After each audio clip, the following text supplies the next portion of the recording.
أحيائها وعلى آله وصحبه وبارك وسلم اللهم صل على محمد طب القلوب ودوائها وعافية الأبدان وشفائها ونور الأبصار وضيائها وعلى آله وصحبه وبارك وسلم.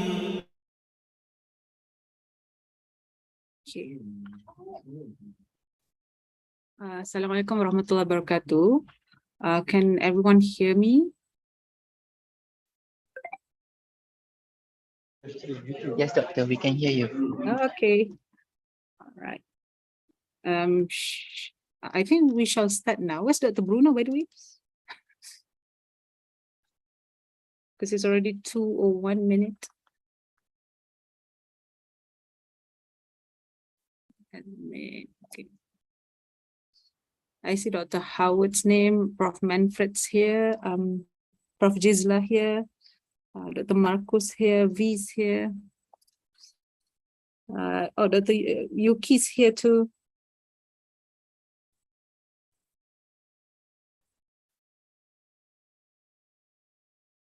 Dr. Satumi, can you hear me? Yes, I can hear you. Right. Yeah, I just reminded everyone we are starting. Yeah. Yeah. Good morning. So I will mute. I cannot hear. Okay. B.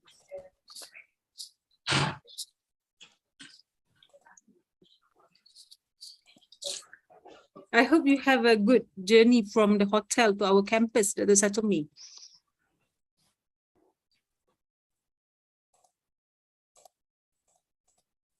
Dr. Satumi, can you hear me?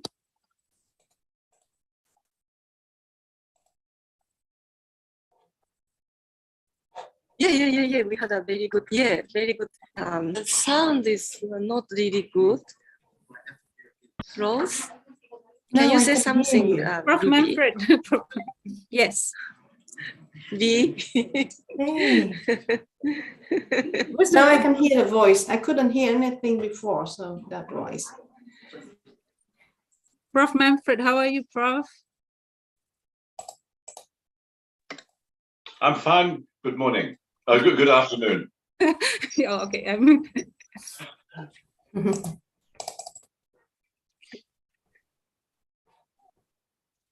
All right, so Dr. Bruno's here as well. Perhaps shall we wait another 1 minute? Then we can just start the event. Hello, Manfred. Gisela and everyone else. I'm sorry, I have to teach today. You poor thing. Poor thing. My poor thing. So I'll miss your talk, but maybe you can send it to me. No, you don't have to. You don't have to. Hey, Isra. Hey, V. Nice to see you here. Nice to see you too. Gisela, you didn't miss anything. You haven't started yet, right? Well, at 10 o'clock Swedish time, I will have to teach. Yeah. Oh, you will. A future tense. Oh, sorry. Yeah. And it's a new course. I just couldn't change it because I have never met them before. Well, if you're interested, Gisela, you can get the recording because they're recording it anyway. Good. Excellent. I am interested. Okay, I think we can start because it's already 4 minutes here. Right. Dr. Bruno, can we just start? What do you think?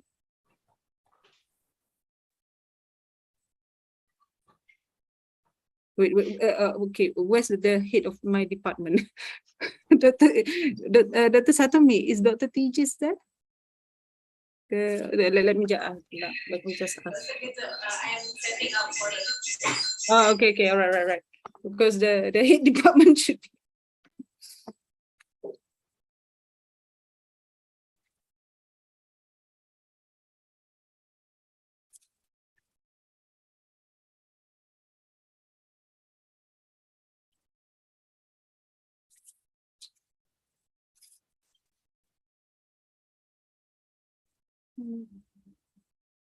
Okay.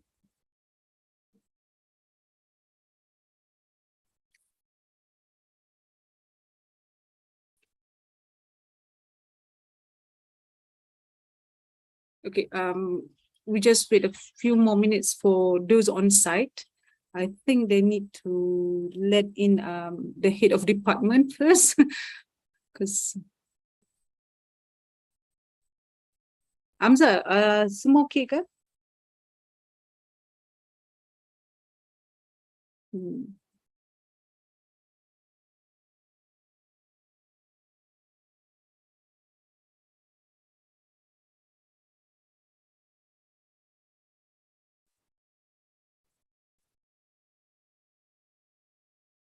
Hamza, nak tanya, what happened on site? Sorry, I'm not on site, so I have to ask the students. The teacher dah masuk?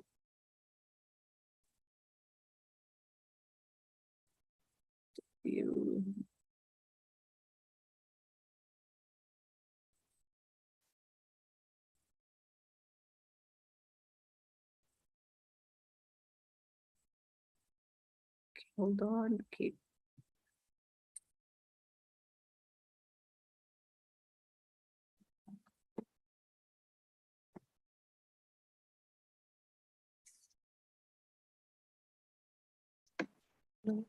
All right.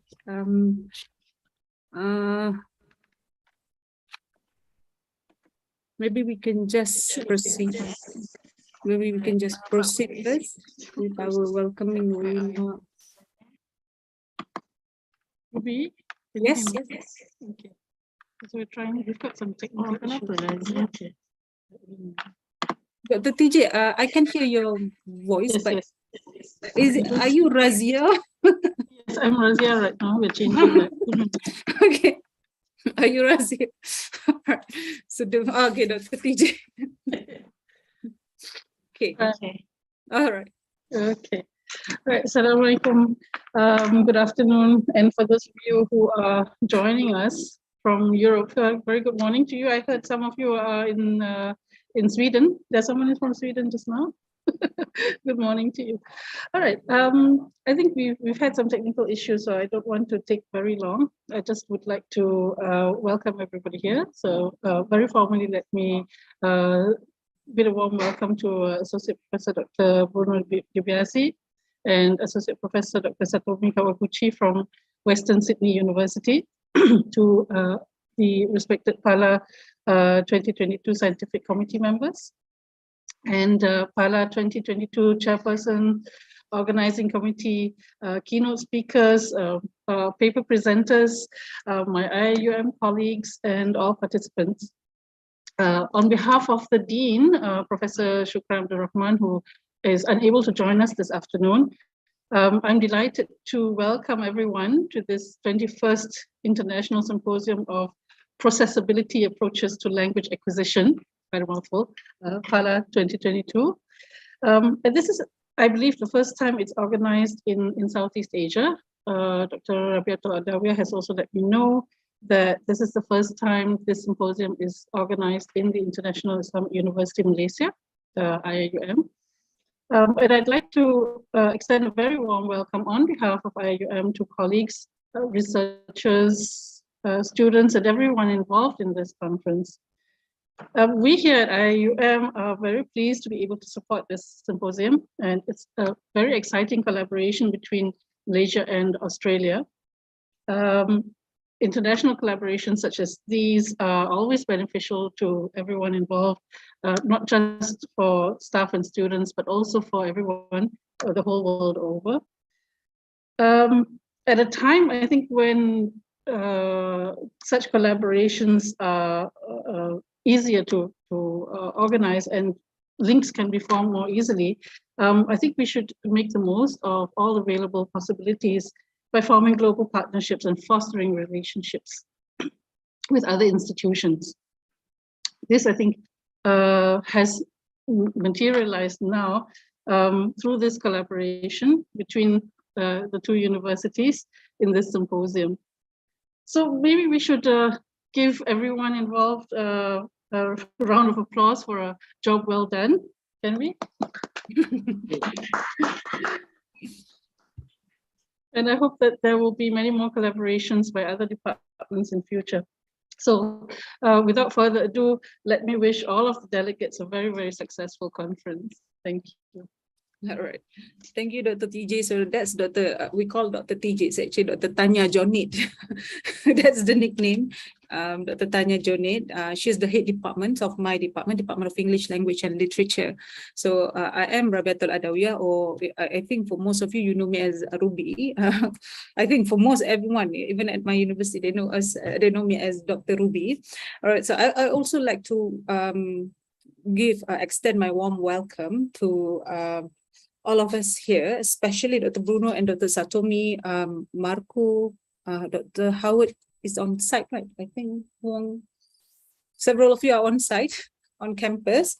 So I would like to extend my warmest welcome to our co-organizer from Western Sydney, Australia. As Dr. TJ mentioned before, this is the first time the Processability Approaches to Language Acquisition, or what we call PALA 2022, is organized in Southeast Asia. So let me just briefly read what is PALA. Maybe for some, there might be some audience who don't know what is processability approaches. So PALA, it stands for Processability Approaches to Language Acquisition, is an international symposium which is held yearly at different universities around the world.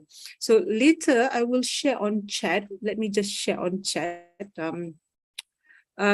Yeah, perhaps later I will share on chat the website, our website, and we put some of the past PALA symposia. So you can see from 2000 up till 2021 where it was held. So it was held in Sydney, in Germany, in Sweden. So this is I'm glad, and Alhamdulillah, this is the first time in Malaysia, in IUM. So the symposium focuses on research and developments related to processability approaches to language acquisition, particularly second language acquisition, bilingualism, multilingualism research, empirical issues, and practical applications. All right. Okay. So, Prof. Manfred, Prof. Manfred's here, right? I saw him just. Prof, if you, I don't know if you remember this, Prof, but in 2016, I attended the conference PALA 2016 in Japan. So I remember in 2016, I was a PhD student. I sat next to you and you were talking with Dr. Bruno, Dr. Satomi, and I think Yumiko, and you guys were talking about the next where to host this event next. So I was saying, because I remembered now, I was saying, oh, okay, when I come back to Malaysia, maybe 5 or 6 years after that, I can help organize this event. So that was 2016. And so I remember, oh, okay, 2016, and I came back to Malaysia. I completed my PhD in 2017. So now it's 2022. So that actually adds up. So if you remember, so what I said in 2016 actually happened now. So I had goosebumps talking about that. Like, what? All right. So okay, that's just to shorten my. I wouldn't say much. I just want to express heartfelt gratitude to, of course, Dr. Bruno, Dr. Satomi, the student committee, the technical support, my colleagues at the department, because they have been working really hard to make sure the event runs smoothly. I thank you for your dedication, and I would like to wish all participants, all the presenters to, I hope you will enjoy all the sessions in the next few days. I think, inshallah, we will all learn and have a good time at the same time. Thank you so much. So, Dr. Bruno, over to you.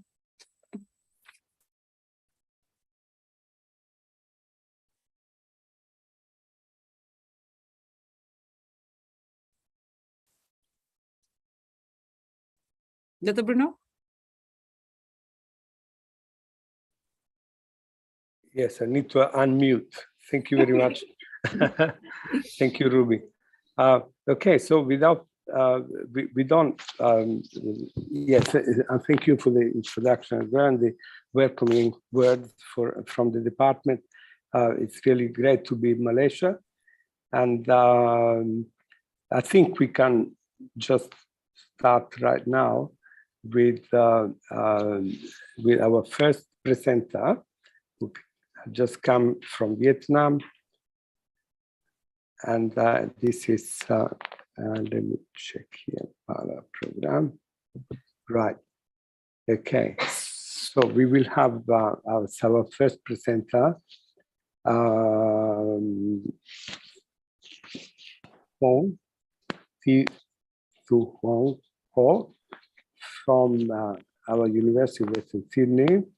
And she will talk to us about her project, PhD work in progress, on the acquisition of lexical mapping in Vietnamese L2 and English L2.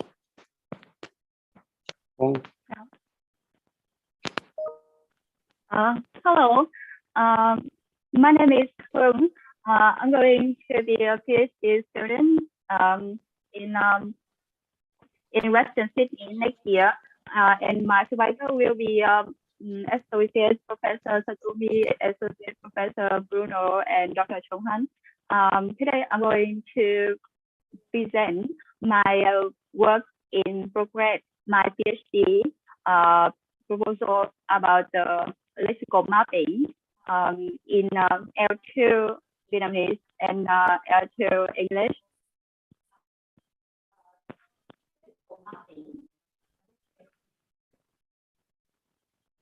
Yeah, first, I would like to talk about the aim of my project. My PhD project will compare how Vietnamese and English L2 learners acquire respectively Vietnamese and English grammatically motivated mark construction based on lexical mapping hypothesis within the extended processability theory. The reason is that Vietnamese and English are topologically different from each other, and unlike L2 English, which is thoroughly researched within PT, L2 Vietnamese has not been investigated before from PT's perspective. And according to lexical mapping hypothesis, the L2 learner will progress through the rigidities of canonicity to the full flexibility in assigning grammatical functions to thematic roles allowed by the L2 lexicon. And the ability to produce grammatic-driven map construction can hard to obtain by L2 learners because of the cognitive effort they demand from the learners. However, the ability will can help the speakers, the L2 learners, to indicate their perspective, direct listener attention, and avoid lengthy expression. Now I'm going to talk a bit about the Vietnam grammatical characteristics. Unlike English, which is an inflected language, Vietnamese is an isolating language, and the form of the words in Vietnamese do not change to express grammatical categories and relations. And some grammatical characteristics of Vietnam and Chinese are similar to each other. First, grammatical relations and categories in Vietnamese as well as Chinese are mainly expressed by particles and word order, and there's no morphologically marked agreement between elements in the sentence. And time reference is expressed by words, by particles. For example, and the copulars may not be needed in the sentence, which has adjectives as a subject complement, as ngôi nhà này thật đẹp. In English, it is this house is really beautiful, but yeah, in Vietnamese we do not need the copular e to mark between the subject and the subject complement. But copulars are compulsory if the subject complement is a noun or a noun phrase, like anh ta là giáo viên. In English, it is a teacher. So there must be a copular between the subject and the subject complement. And Chinese and Vietnamese both have questions which have SVO canonical word order as declarative sentence. In order to form yes/no question in Vietnamese, we just need to add a question particle at the end of their declarative counterpart, or we just if we want to form a WH question in Vietnamese, we just need to add the question WH question word is detail. And similarly to Chinese, Vietnamese have a rich set of classifiers, and classifier most precise nouns, and in most states they must be added to the noun phrase containing quantifiers.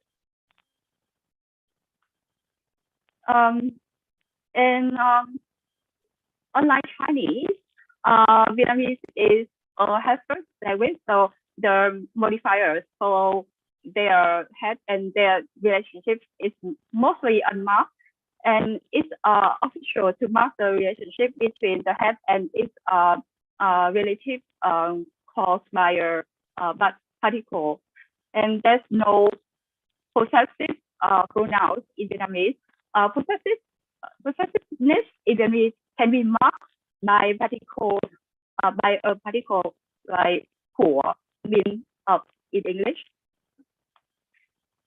And differently from Chinese, in Vietnamese we have two plural markers. And plural marker, the plural marker must be used with the nouns expressing identifiable things or people. They cannot be added before the general nouns. They must be added with the noun which is identified. So now I will talk a little bit about lexical mapping hypothesis. Lexical mapping hypothesis were first developed by Tineman et al. In 2005 and revised by Betonis and DPSS in 2015. According to lexical mapping hypothesis, after the L2 learner can produce single words and formulas, they can map the most prominent typical role in the thematic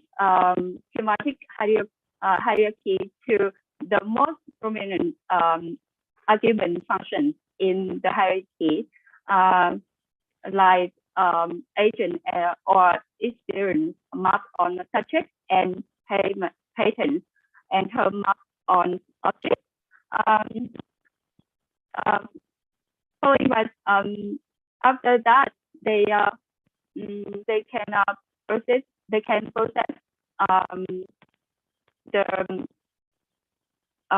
canonical word order with an additional argument marked on object. At the stage, the learner can distinguish between core argument and non-core argument.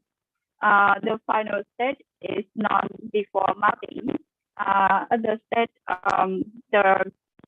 the lower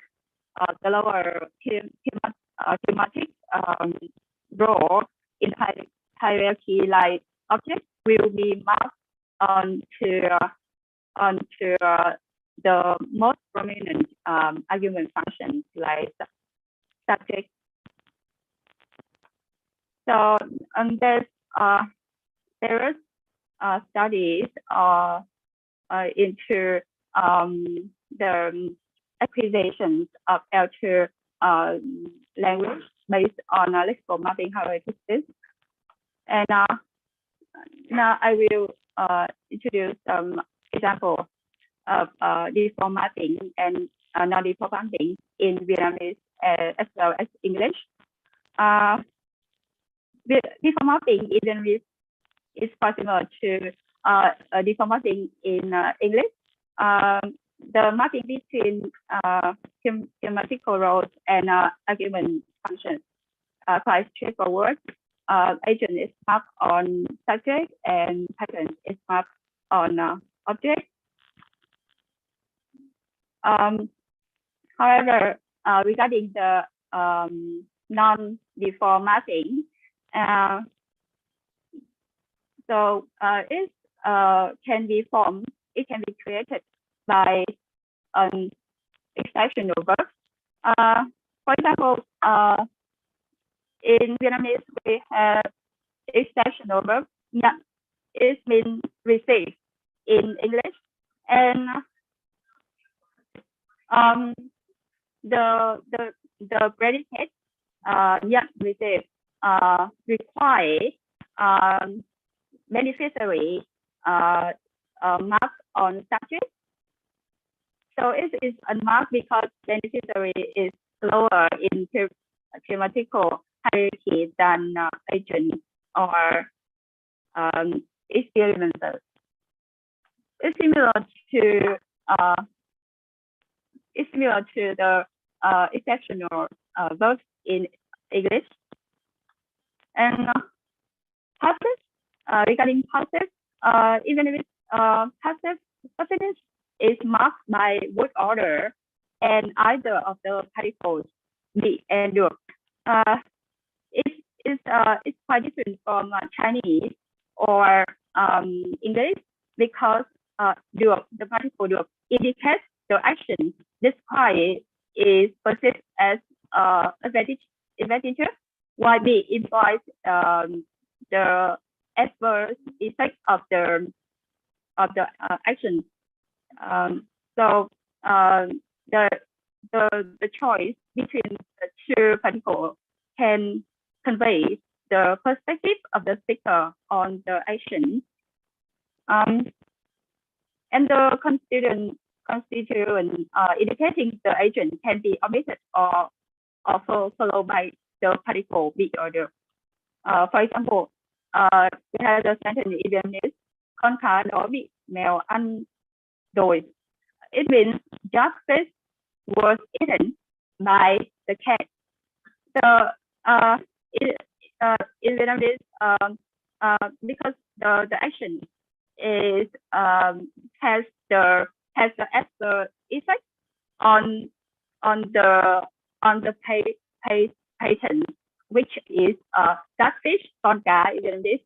So we use the particle B before before the verb and with it.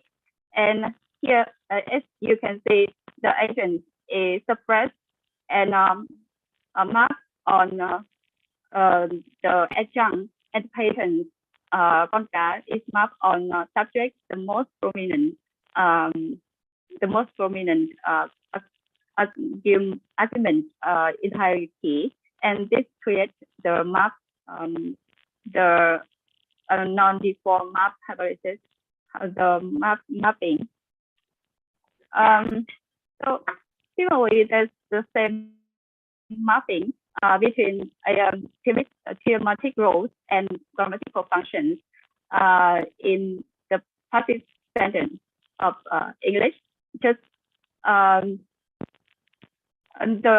it's just we just cannot infer the speaker's perspective based on the form of the verb here, like Vietnamese. So another construction in both Vietnamese and English require non-deform mapping is accusative, and in accusative, one participant in the event take on two thematic roles. For example, even if we have a sentence, anh ta bắt tôi thực cái điều đó, it means that he forced me to attend the party. As you can see here, the experience take on two thematic roles, which is which is patent of the predicate mark force and experience of the predicate will, and the agent is marked on subject. I'm sorry for the figure here is not correct. So it's quite similar to the sentence in English. So another structures also have the non-deform mapping is causative positive construction. It is even much more complicated than passive or causative, because in the structure, the lower thematical role, which is, as you can see here in the example, which is patent, is marked on subject, and agent is suppressed, while another thematic role, which is experience, is marked.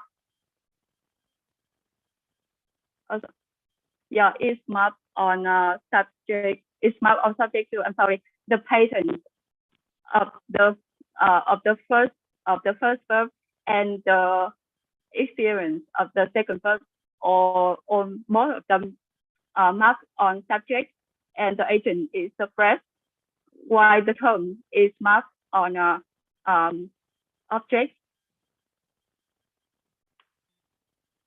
It's similar to its counterpart in English. Pop patent of the first word, of the first verb, and the experience of the second verb is marked on subject, and the agent of the first word is suppressed. So my question will be, the first question will be, what are developmental stages for Vietnamese syntax according to lexical mapping hypothesis? Similarly, the second question is, what are developmental stages for English syntax according to lexical mapping hypothesis? And also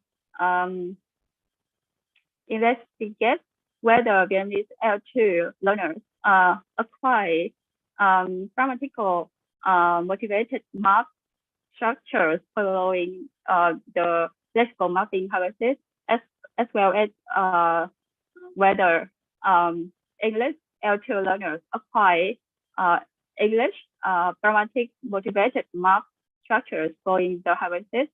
And I would like to investigate whether there is any soft barrier within the non-deformating stage for Vietnamese and English syntax.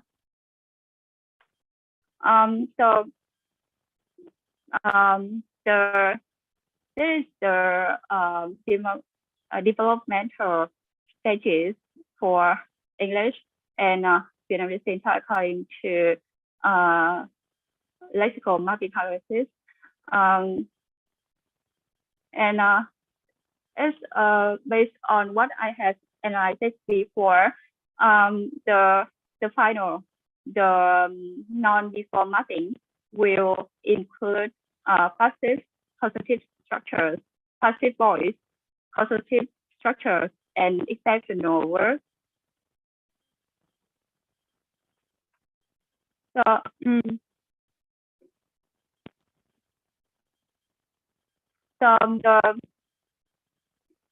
the causative passive structures. So I have some hypotheses for the questions. Firstly, most Vietnamese L2 learners and English L2 learners will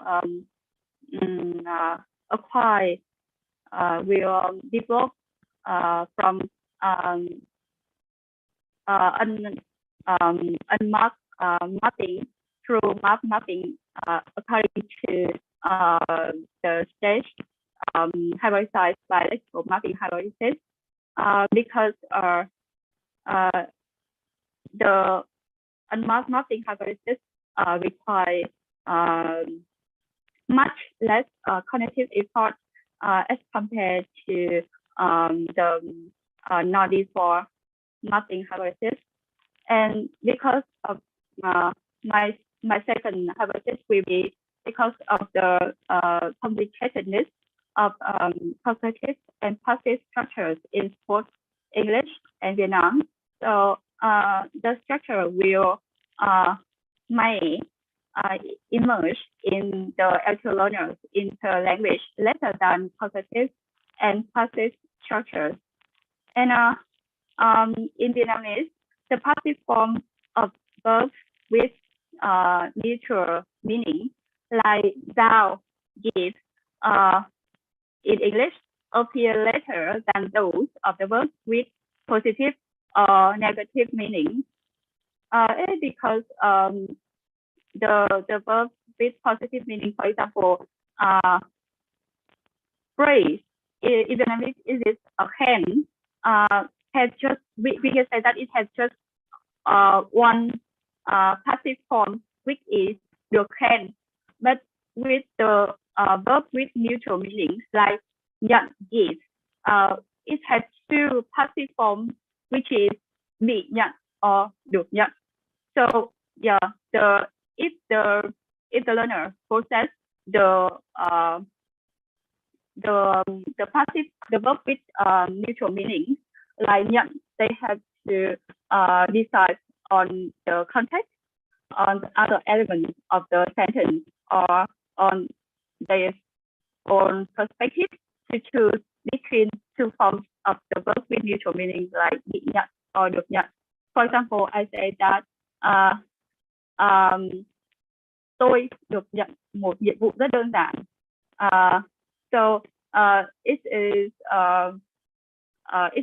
It has positive meaning, so it go with được. In English, it's I was given a simple task, but if I say I was given a dangerous task, it is tôi bị nhận một nhiệm vụ rất nguy hiểm. So it has negative meaning, so it has to go with bị. As Petroni and Divya says, in 2015 have mentioned some exceptional stuff. Must be learned as exceptional. So some of them may be produced before the non-deformating stage. So my project will include 6 Vietnamese L2 learners whose L1 in English and 6 English L2 learners whose L1 in Vietnamese. And they L2 proficiency range from beginner to advanced. The data factor will be carried out in 1 year. In order to establish the information acquisition baseline, short interviews and spot the different tasks will be used. Free conversation will be carried out regularly to record participants' acquisitional progress. In addition to that, the first film and self-paced storytelling tasks with set of pictures will be used to exhibit structures with mapping, and all the interviews and conversations will be audio recorded and transcribed, and emergent criterion will be applied to decide whether a structure is acquired. So my future research is expected to propose a developmental sequence of applying L2 Vietnamese syntax according to PT and lexical marking hypothesis. And sorry, Hong, please conclude your presentation now because we're running out of time. Thank you. So thank you for your patience. And do you have any questions related to my presentation? Okay, everyone, the floor is open now for Q&A session. So you have any questions for Dr. Hong Ho, you can ask here, unmute your mics, or you can type it in the chat box. Thank you.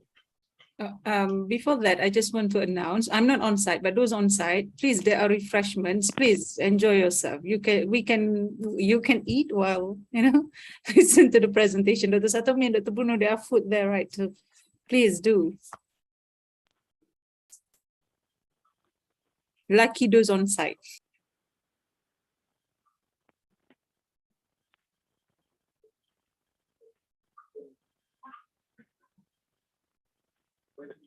I see Prof. Gisela raising her hand.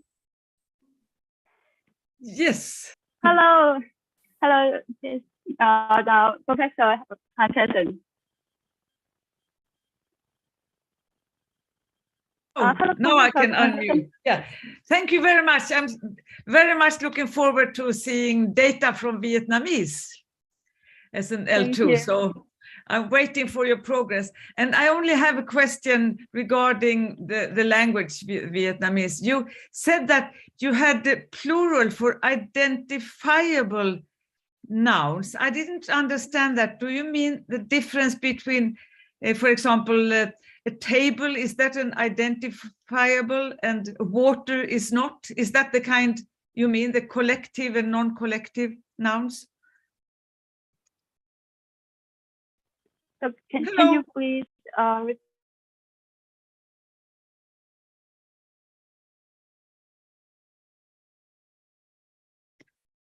maybe I should write it in the chat instead.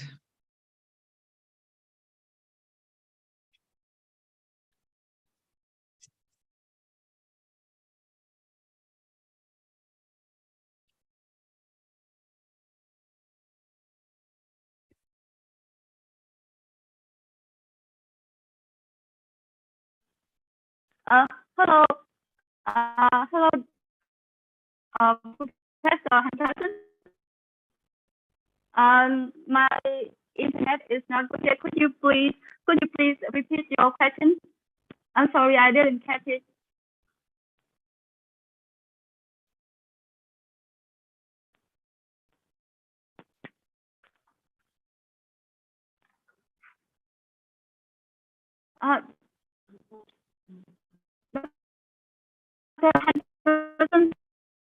We also raise her hand. It's muted, so we cannot hear you. Okay, well, maybe while Prof. Gisela is typing her question, so because I saw V raising her hand, V, maybe we can proceed with you. You are muted. So.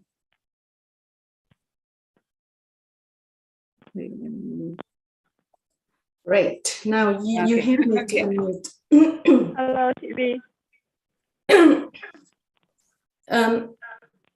Maybe let's Hương answer Gisela's Okay. questions first. I think the question is in That's the the chat. question. Huang, the question is on chat. You mentioned the difference between identifiable nouns and other. What is that? Any identified pronouns is a pronoun which is we have this identified pronoun, so pronoun which is okay identified, like the pronouns the noun in English we have article to like the to mark the definiteness of the noun. In Vietnamese we don't have the article to mark the definiteness of the noun. We use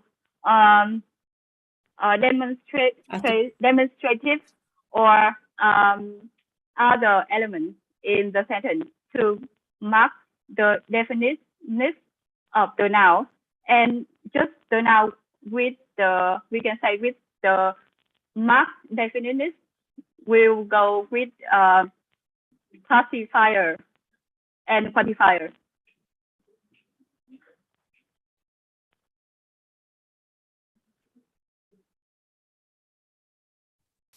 Okay.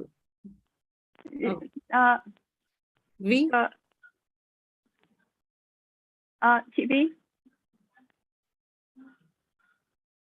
Chị V. You're muted. You are muted.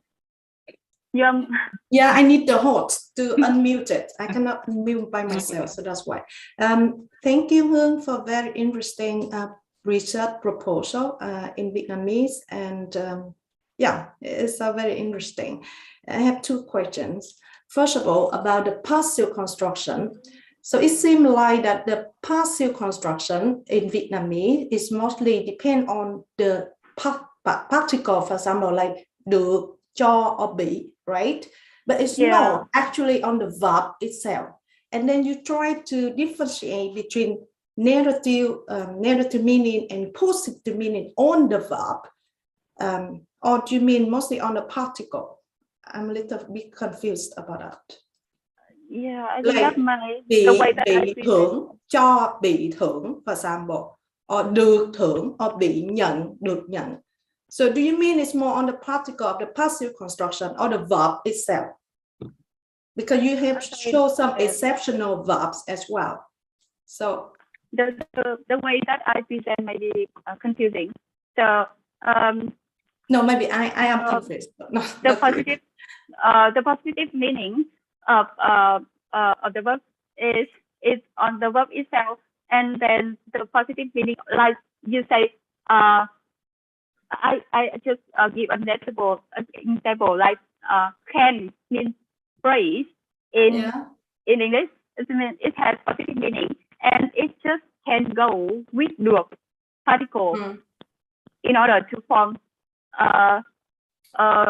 passive construct. So we cannot say bị khen, just formally we cannot say bị khen, right? Just if we want to make some strange structure, we just can go with that. But formally, officially we just can say được khen. So the positive meaning here, I mean the verb is not the So it's not true. It's not possible. Bị can and được can. So I think in this case, the negative meanings and also the positive meaning must depend not only on the participle of the passive construction, for example, like bị or được, but also on the verb itself. So maybe when you collect the data, it would be good to look at both. In that case, in that speech production, that's what I try to get. You get what I mean? Yeah? So it's like two cases. Yeah. And another question about the data collection. You said that you're going to collect like 5 Vietnamese and also English learners. Do you mean like Vietnamese learner of English or English? Yeah. So yeah, it's quite confusing. It's like mixed up. Yeah, I will. My participant will be English L2 learners.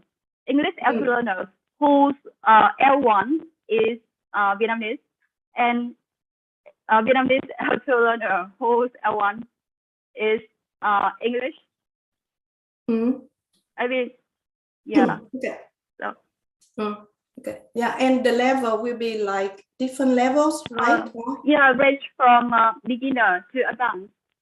Okay. Like so you could see the progression. Yeah.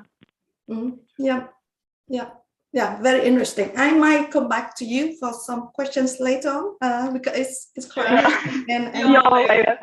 And yeah. So thank you. Due to the time constraints, so I stop Thank here. You for your insight. Talk another time. Thank you. Okay, thank you for those who are asking the questions. I'm sorry, there's a time limit. I cannot proceed with all the questions. Okay, so moving along with our session for today, please welcome Dr. Satomi Kawaguchi from Western Sydney University and Dr. Yumiko Yamaguchi from Tokai University, Japan, with their paper entitled Testing the Intermediate Stage of the Lexical Mapping Hypothesis, a corpus-based study.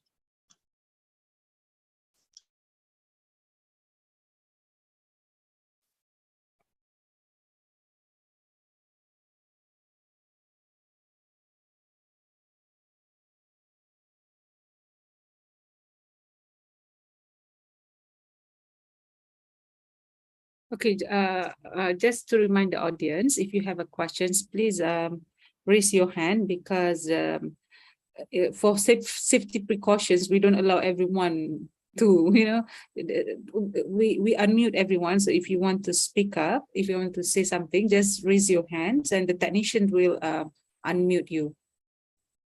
Okay.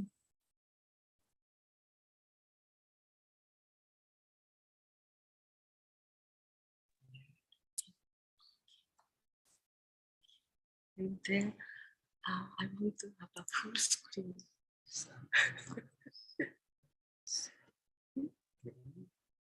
Hello, everyone. Sorry, just taking time to share screen.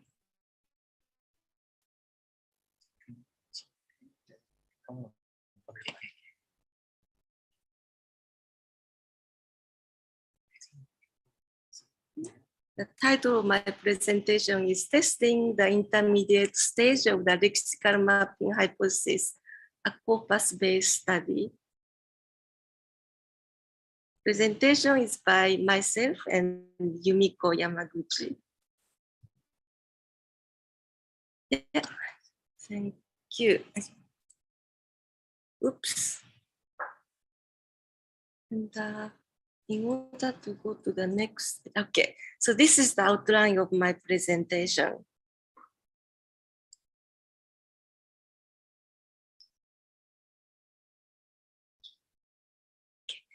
Lexical mapping hypothesis within processability theory proposed two-level acquisition of the processing skills for mapping argument roles onto grammatical function. That is, the first stage is default mapping. And then later stage, a learner will acquire non-default mapping. However, more recently, an additional intermediate stage has been proposed by Bettoni and DiBiase 2015 in order to account for such structures like locative, ditransitive, and other constructions that involve default mapping plus an additional argument.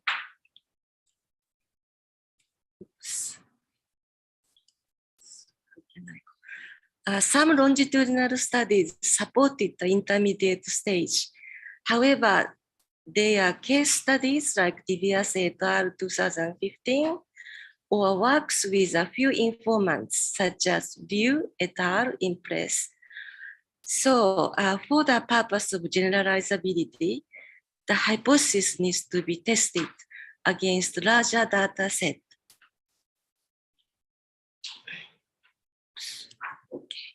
In order to bridge this research gap, the current study tests the intermediate stage through two English L2 cross-sectional corpora, which were constructed independently in Japan and Australia. The use of corpora contributes to cross-linguistic triangulations and generalizability of findings regarding interlanguage system. So our research questions, we have two questions.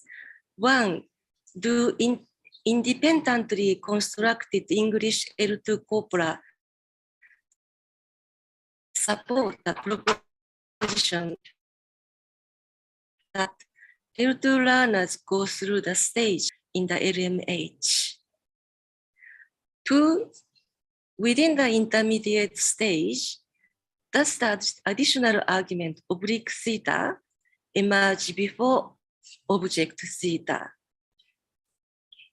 So just a little bit about theoretical background. Mapping argument structure to syntactic function according to Bresnan 2001. The semantic hierarchy indicates the relative prominence of the argument roles. So agent is the most prominent role, followed by beneficiary and experience and goal.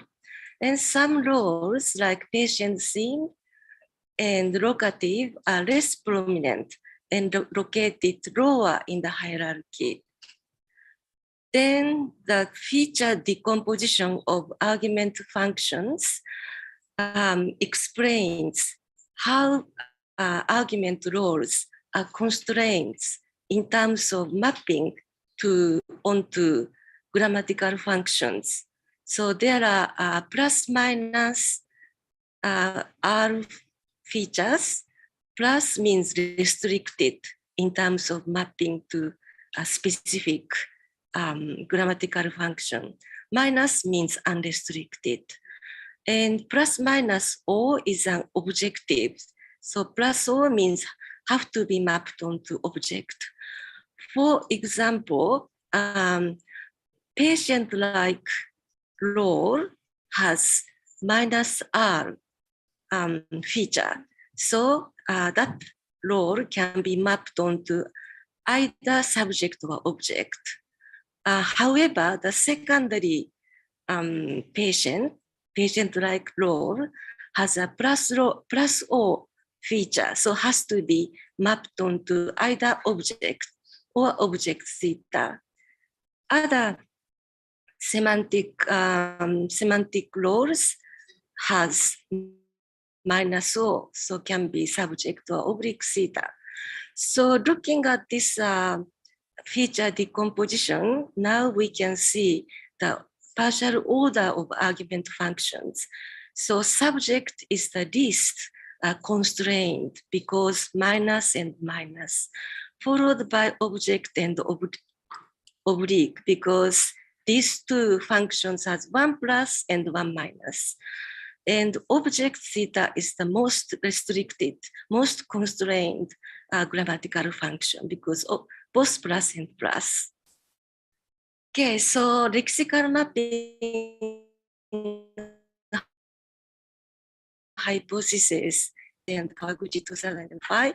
Firstly, default mapping is acquired by the learner. One example is Lisa kicked the ball. So kick requires two arguments, X and Y. So Lisa is the agent and then mapped onto subject. The ball is the patient mapped onto the object. So as you can see, agent, highest, most prominent one is mapped onto the higher grammatical role. And then the patient, lower in the prominence, is mapped on the lower grammatical function. So this is harmonious association to human mind, requiring less cost for processing. And non-default mapping, a typical example is a passive one, as Hung presented.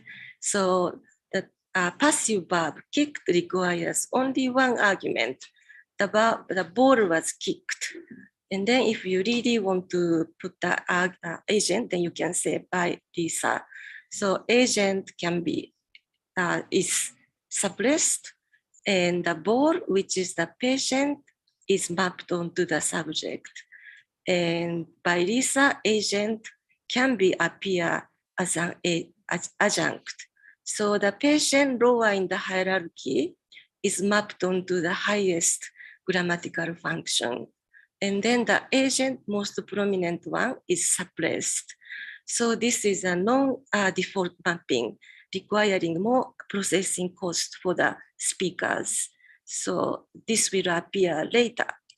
And then in this presentation, we look at intermediate stage. So that is non-default mapping plus an additional argument.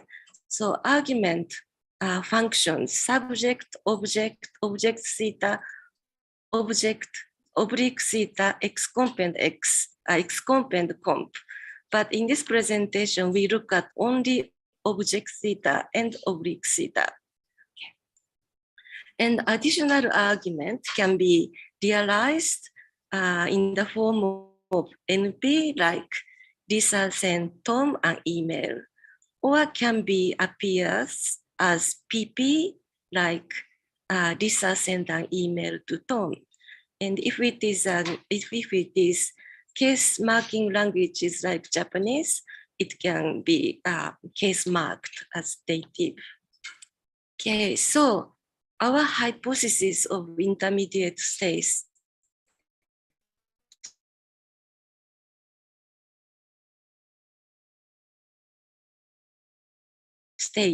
we hypothesize additional argument oblique reason. Oblique theta is less restricted than object theta in terms of mapping. As we saw, oblique has plus R and minus O, so plus and minus, but object theta has plus and plus, two double constraint. So I give the letter to Kate, this is oblique. And I gave Kate the letter, this is object theta. So the second one is more restricted, a constraint. Second reason is dative alternation are lexically restricted. So the word lexicon give has alternative.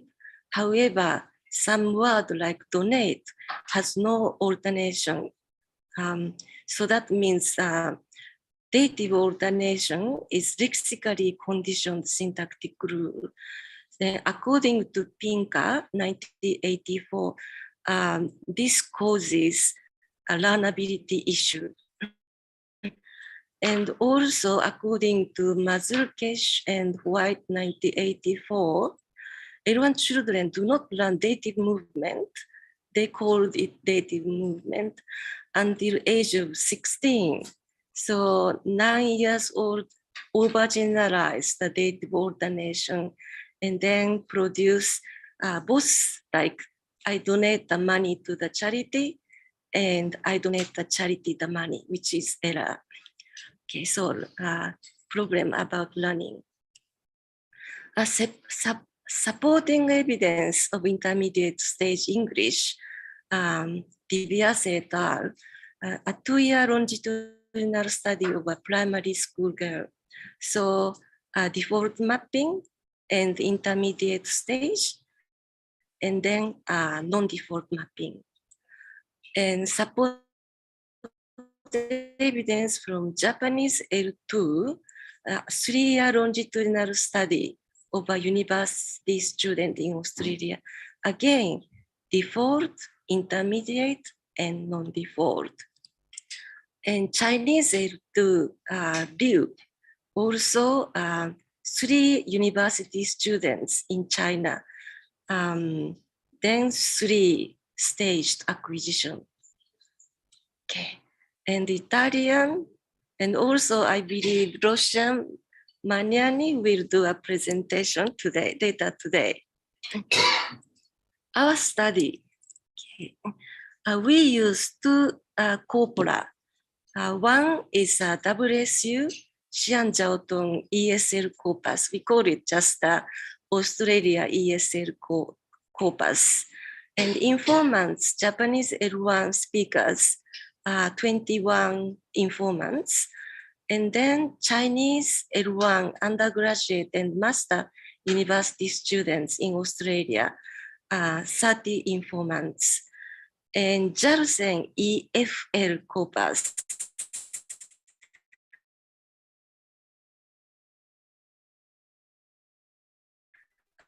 In Japan, Japanese L1 undergraduate university informants. We will explain EA level and tasks in the next 2 slides. Okay, so Jarsen, Japanese EFL corpus, Schaefer A1 to B2, so that is a beginner to intermediate. And Chinese L1 university students in Australia, they had IELTS from 4.5 to 8. So because they have already passed the exam to come to Australia to study at the university, their levels are a bit higher than Japanese learners. And then the ESL Japanese speakers, lexical size 3,000 to over 12,000. So this covers from really basic to most advanced level. And then the tasks for the Australian ESL corpus, we use the computer regulated task and with animation like this, and to elicit default and non-default and additional argument. And Jarsen EFL corpus, we elicit spoken data using a wordless book called Frog, Where Are You? Like this. Okay, our results. Firstly, the ESL, Australian ESL corpus. So this is the default mapping. This is the intermediate. That one is the non-default. As you can see, the progression is implicational. So when we look at the numbers of the informants at each stage, so default mapping 2 people, and default mapping and also additional argument 6 people. And then the rest of them are at the non-default mapping stage. But these 4 learners, they produce default mapping and non-default mapping without producing default mapping plus additional argument stage with the task. However, we had a warm-up, small warm-up interview before the task. And then all 4 of them produced intermediate stage structure, such as we went around South America, or I have worked in a hospital for 1 year. And the example, oblique theta, the grandfather give a gift for his husband. And we look at object theta, only one example. A woman is giving him a cup of coffee. I forgot to say, when we look at the additional argument, this stage, all oblique theta. And this stage, only one learner produced oblique as well as object. So only one example. When we look at Jarsen EFL corpus, 5 students are at default mapping stage, and 40 people are at default mapping plus additional argument stage. And then 43 learners are at non-default mapping. And when we look at additional argument, here, out of 40, 39 produced only oblique. And then one learner produced both oblique and object theta. And the highest stage, 43 students, 42 are produced only oblique theta, and one student produced both oblique and object theta. So example like oblique theta, the dog put his head into the jar, and we have only 2 examples of object theta. They named their new frog friend Froggy. And another one is, and the frog's family wants him to send them letters. So only 2 examples. So summarizing our findings, firstly, as predicted in the lexical mapping hypothesis in PT, regardless of language background and regardless of the corpus, all learners acquire default mapping and then progress to default mapping plus additional argument. Then finally, non-default mapping. The second finding is within the intermediate stage, the bulk of the learners produced oblique theta as an additional argument to default mapping. And only 3 learners produced object theta, only 1 from Australian ESL corpus, and only 2 from Jarsen EFL corpus. So this seemed to imply that oblique theta emerges earlier than object theta in the intermediate stage. So conclusion, the intermediate stage is a necessary step for the L2 learner to progress to non-default mapping, because it helps prism for development and functional structure. We still need further studies investigating acquisition of oblique theta and object theta in the intermediate stage in lexical mapping hypothesis. It contributes to we believe it contributes to a more precise lexical mapping hypothesis in PT. So there are the references and acknowledgement. We got some funding for this study, and we have some research assistant. So thank you very much for listening, and terima kasih. Thank you and terima kasih, Dr. Satomi. So now I open the floor to question and answer. So we only have around 5 minutes for this session, Q&A session. So please, anyone, if you have any question, you can raise your hand to unmute yourself, or you can just type it in the chat box.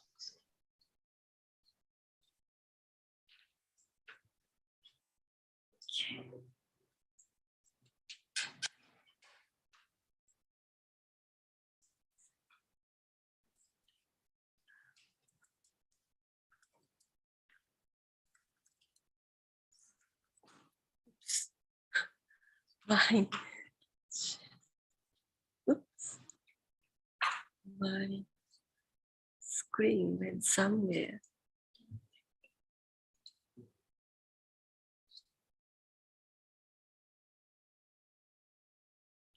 My slide has gone.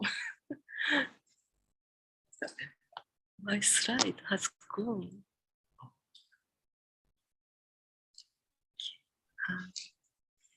View. Because the host disabled the presentation. Ah, okay. Okay. Do you have any question or advice?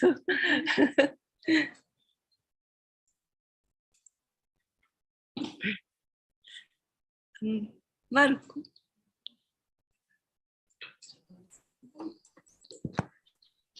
Yes, should I ask my question now? Yeah, okay. Thank you, Satomi.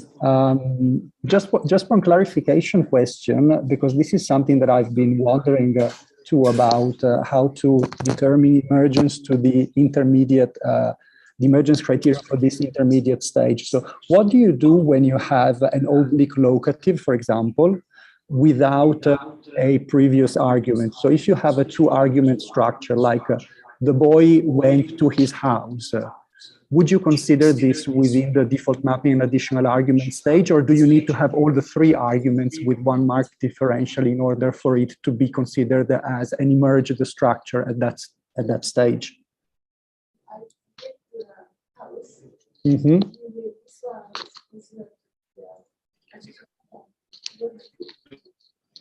Okay.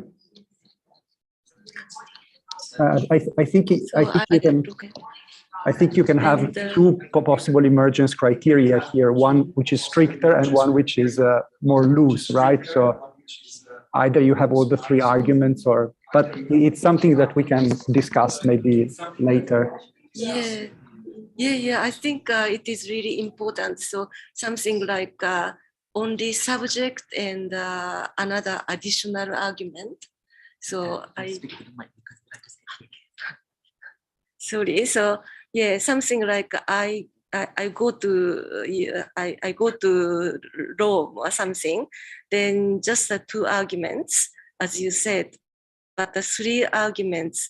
So transitive, ditransitive verb, like I give something, I give him something, or I give something to somebody. Yeah, so that's three arguments. So there may be some intra stages. Yeah. So within intermediate stage, there may be some soft barrier, so called. Yeah, I think it will be really nice to test. Yeah, thank you. Yeah, for your question.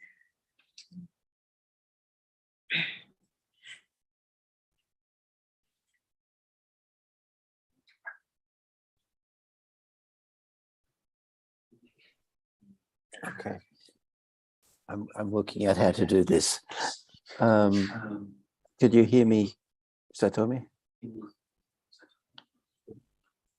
Can you hear me? I think my question connects with Marco's in interesting ways, because you were using frequency as a feature in saying some features appear to emerge earlier than others. Is there a risk that you are conflating developmental aspects and variational aspects? And is Marco's question then also not so much about development, but about variational options? So when you say variation, like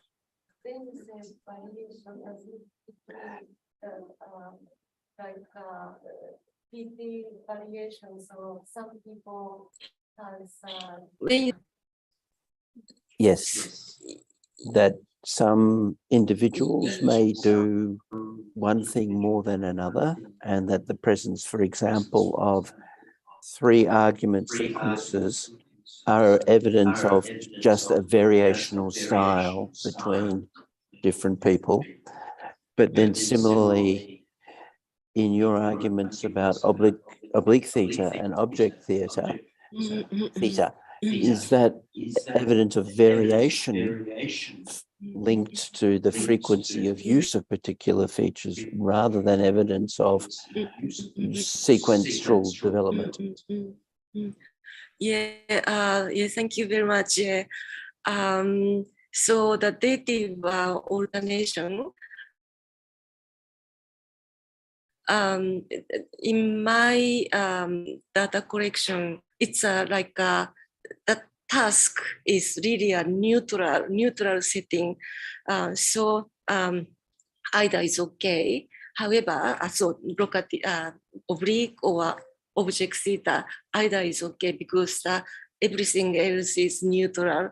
However, dative alternation not free if there is other context discourse.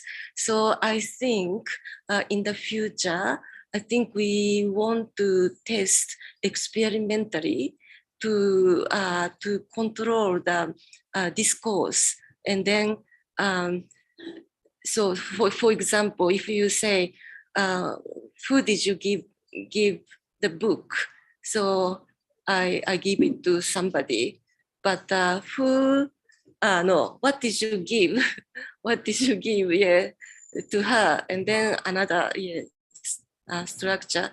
So we just want to do it experimentally, and then control the setting and test our hypothesis in the future. Yeah, oblique and objects. Yeah, I think. Yeah, thank you. Thank you for all the questions given, and especially thank you to Dr. Satomi Kawaguchi from Western Sydney University for the presentation. So now please welcome Dr. Ran Lee from Australian National University Australia with the paper entitled The Acquisition of Argument Mapping in Chinese Learners of English as a Foreign Language, a Processability Approach.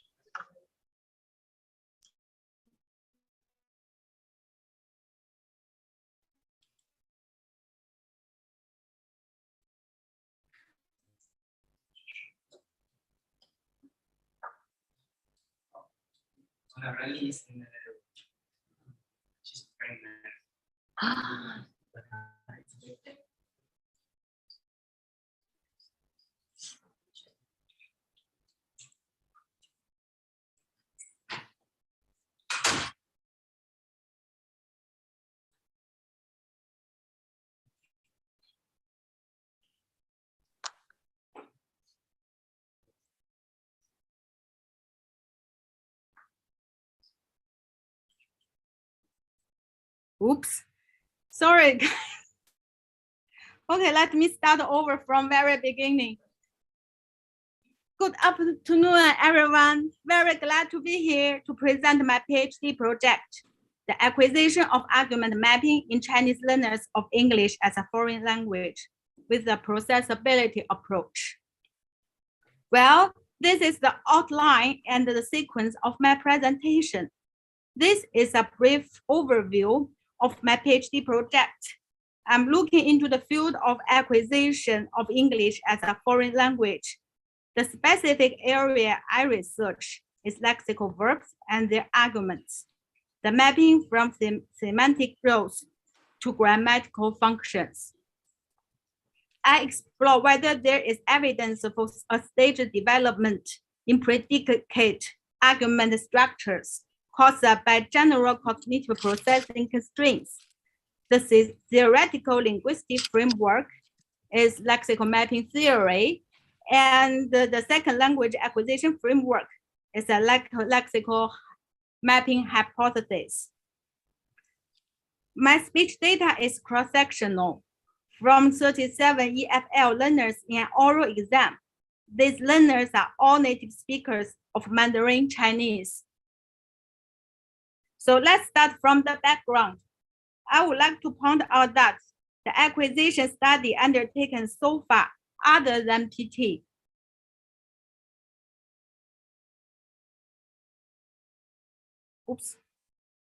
Then PD have typically focused on a specific verb groups only. And also the available studies seldomly analyze learners' real production data. These studies tend to design empirical tests tailored to their specific research purposes. It is the proposal of the lexical mapping hypothesis that make it possible to investigate the acquisition of lexical verbs and their arguments more comprehensively and in depth. Because of the time constraint of today's presentation, focus here on the key parts only. In 2015, the lexical mapping hypothesis is revised. Importantly, there are 3 clear-cut development stages. This is for English. In brief, the research gap is twofold. First of all, no studies in framework other than PT comprehensively explore verbs and their arguments in ESL learners. Second, within PT's lexical mapping hypothesis, limited studies are conducted, especially for English. In accordance, my research questions are, first, what is the nature and the distribution of predicate argument structures produced by Chinese university learners of EFL? Second, are the findings consistent with the lexical mapping hypothesis? Okay, my research methodology. In accordance, my study is designed. The current study investigates cross-sectional speech data on 37 university learners of EFL in China. This data is randomly selected from published corpus. The cross-sectional groups are different. They differentiated according to the learners' proficiency levels on their examination exam score bands. They are at an intermediate to, in general, these learners are at intermediate to advanced level of proficiency. The data stem from learner students' oral proficiency examination administered nationwide in China and were elicited from 2 tasks: a story retelling and a monologue. This is like a more detailed introduction about these 2 tasks. Okay, this is the slide. This slide shows the definition of the semantic roles as applied in the thesis. And these are the definitions of grammatical functions. For the structures which are possible to be presented by a mapping scenario, they are presented in the form of mapping from semantic roles to grammatical functions. For the structure that includes XCOM or XCOM, only grammatical function frames are listed because XCOMs and COMs are not formally included in lexical mapping theory, nor lexical mapping hypothesis at the moment. Now, I'm moving to results and the discussion. This is an overview. This is an overview of quantified results. It is only a demonstration of how I did a quantitative analysis, so I don't expect the audience to read in detail. Column 1. This column 1 shows all the structure produced. Column 2 shows the total for the database. The remaining 37 quantified structure by individual learners. For the color shading, gray indicates total, and the blue indicates there is not a single target-like case of this structure from any learners. Orange indicates some of learners produce the related structures, while others not. Green indicates all the learners produce the related structures. The study database consists of 2,000 2089 clauses with the lexical verb as predicate, in which 19 different types of predicate arguments were identified. As to lexical functional lexical mapping hypothesis default mapping stage, both mapping scenarios are highly, for the default mapping stage, both mapping are highly productive. All the learners produce a transitive mapping, all but one learners produce a negative mapping. And in terms of default mapping and the additional argument stage, this is a revision.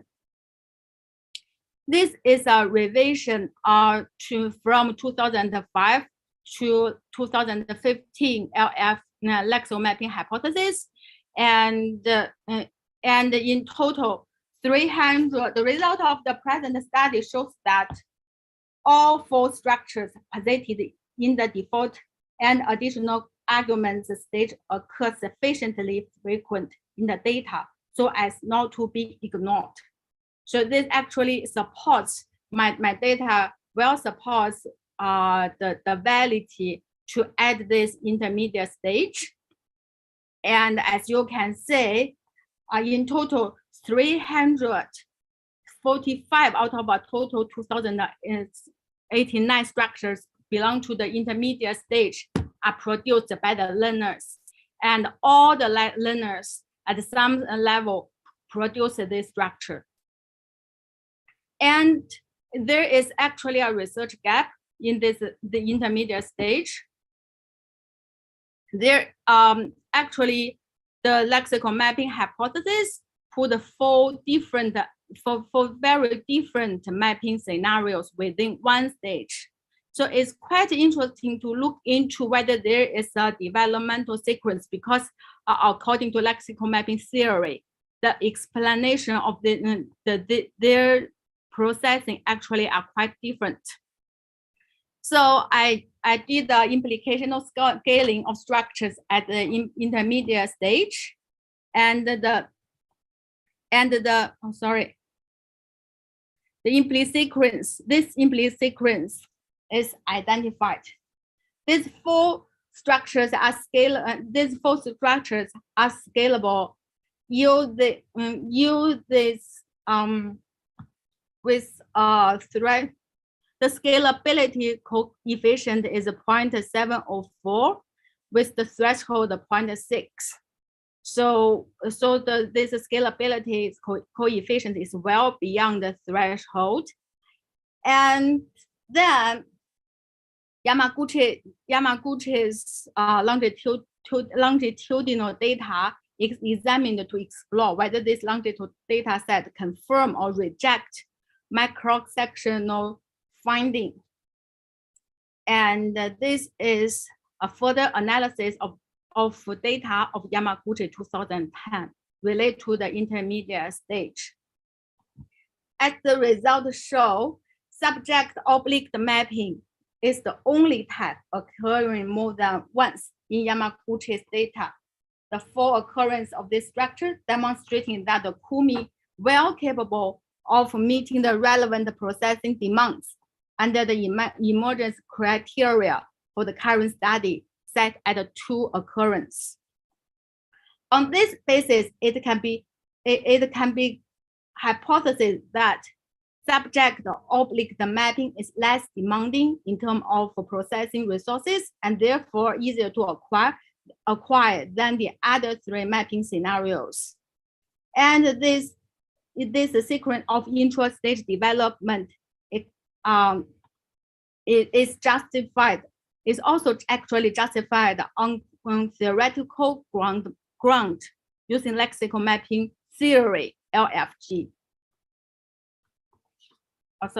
But unfortunately, we can only with the Yamaguchi's data, because this is a very young child and only subject-object mapping emerged. So there's no data about the rest of 3 mapping scenarios. Therefore, the only intra-stage development can be like verified is from subject-object mapping to the rest three scenarios, and further research are necessary to explore whether the rest of the development implicational sequence hold. And for non-default mapping stage, only preliminary exploration of the sequence can be done due to the complex of the structures at this stage.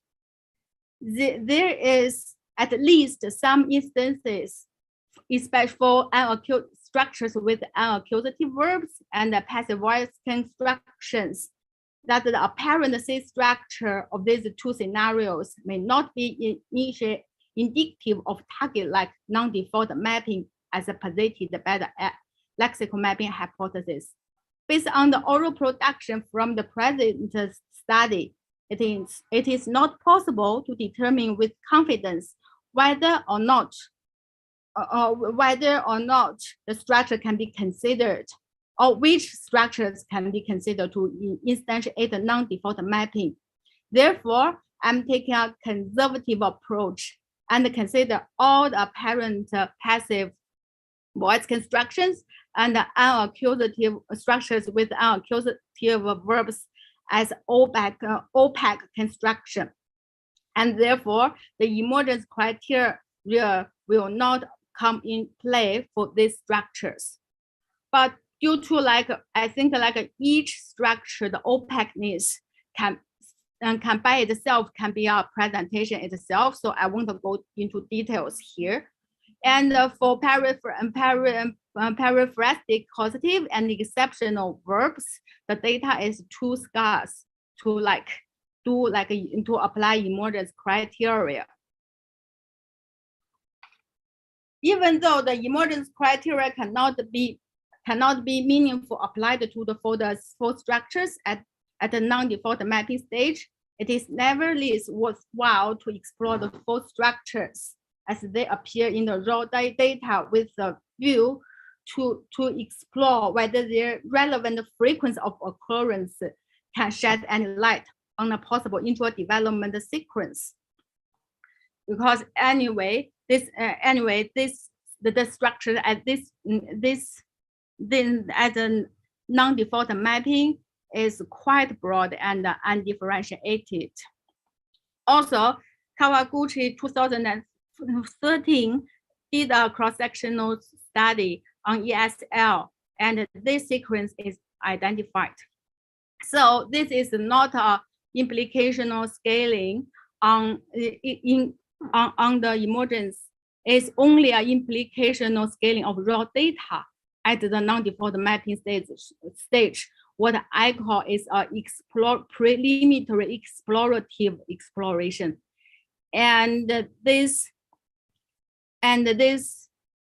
sequence is identified with threshold 0.6, the scalability coefficient well beyond. And also this sequence is in line with the pattern in Kawaguchi 2016. So further research maybe can do more in this area to explore whether this is actually, whether this sequence can actually hold. Okay, so one of very important implications for my study is on the implication for EFL curriculum design in China based on the lexical mapping hypothesis.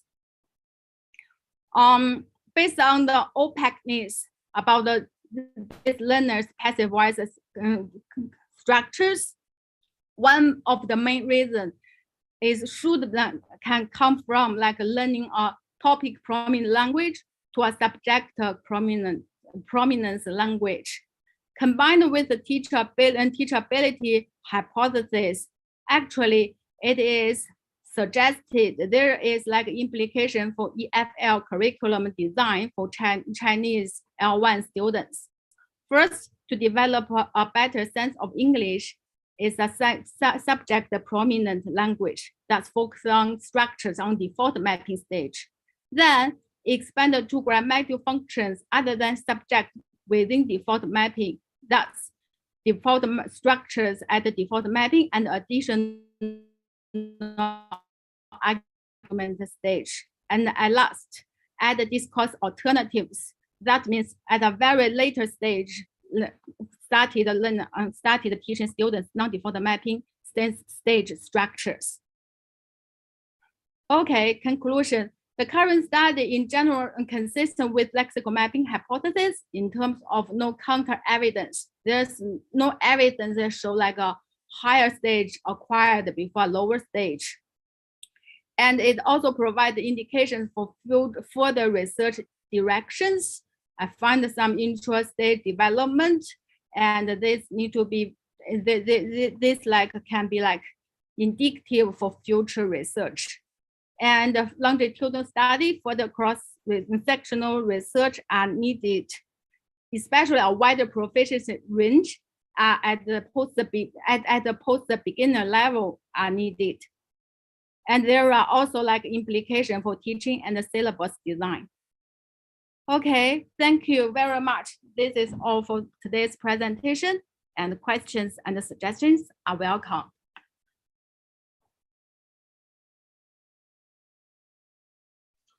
Thank you, Dr. Randi, for the presentation. So now is the time for Q&A session. So if you have any questions, please raise your hand and the host will unmute you, or you can type in the chat box. Okay.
Okay, if there's no questions, we will proceed with the next presentation. Thank you, Dr. Randi, once again from Australian National University. Thank you so much. Thank you very much. I apologize, no idea why, but I got extremely nervous for doing this presentation. Totally understand, totally understand. Sorry about that. Okay, now moving. Oh, Yuki, to clap lah. Okay, okay, sorry, pardon. So now moving along with our session, please welcome Dr. Marco Magnani from University of Trento, Italy, with the paper entitled The Progress in Between from Positional to Functional Case Marking in L2 Russian. Please welcome.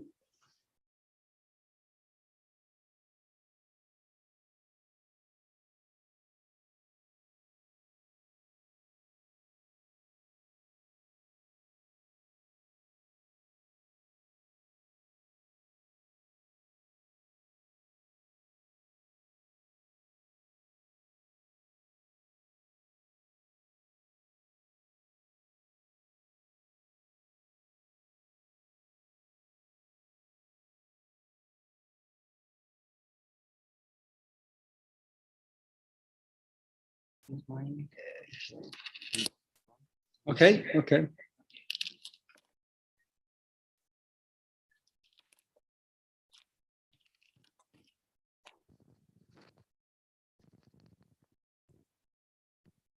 Is it okay now? Yeah, sorry about that. Okay, so I'm going to show you what I will be talking about. Because I am going to be dealing with issues related to case marking, case assignment, I thought that a very, very brief literature review on case within PT would be in order.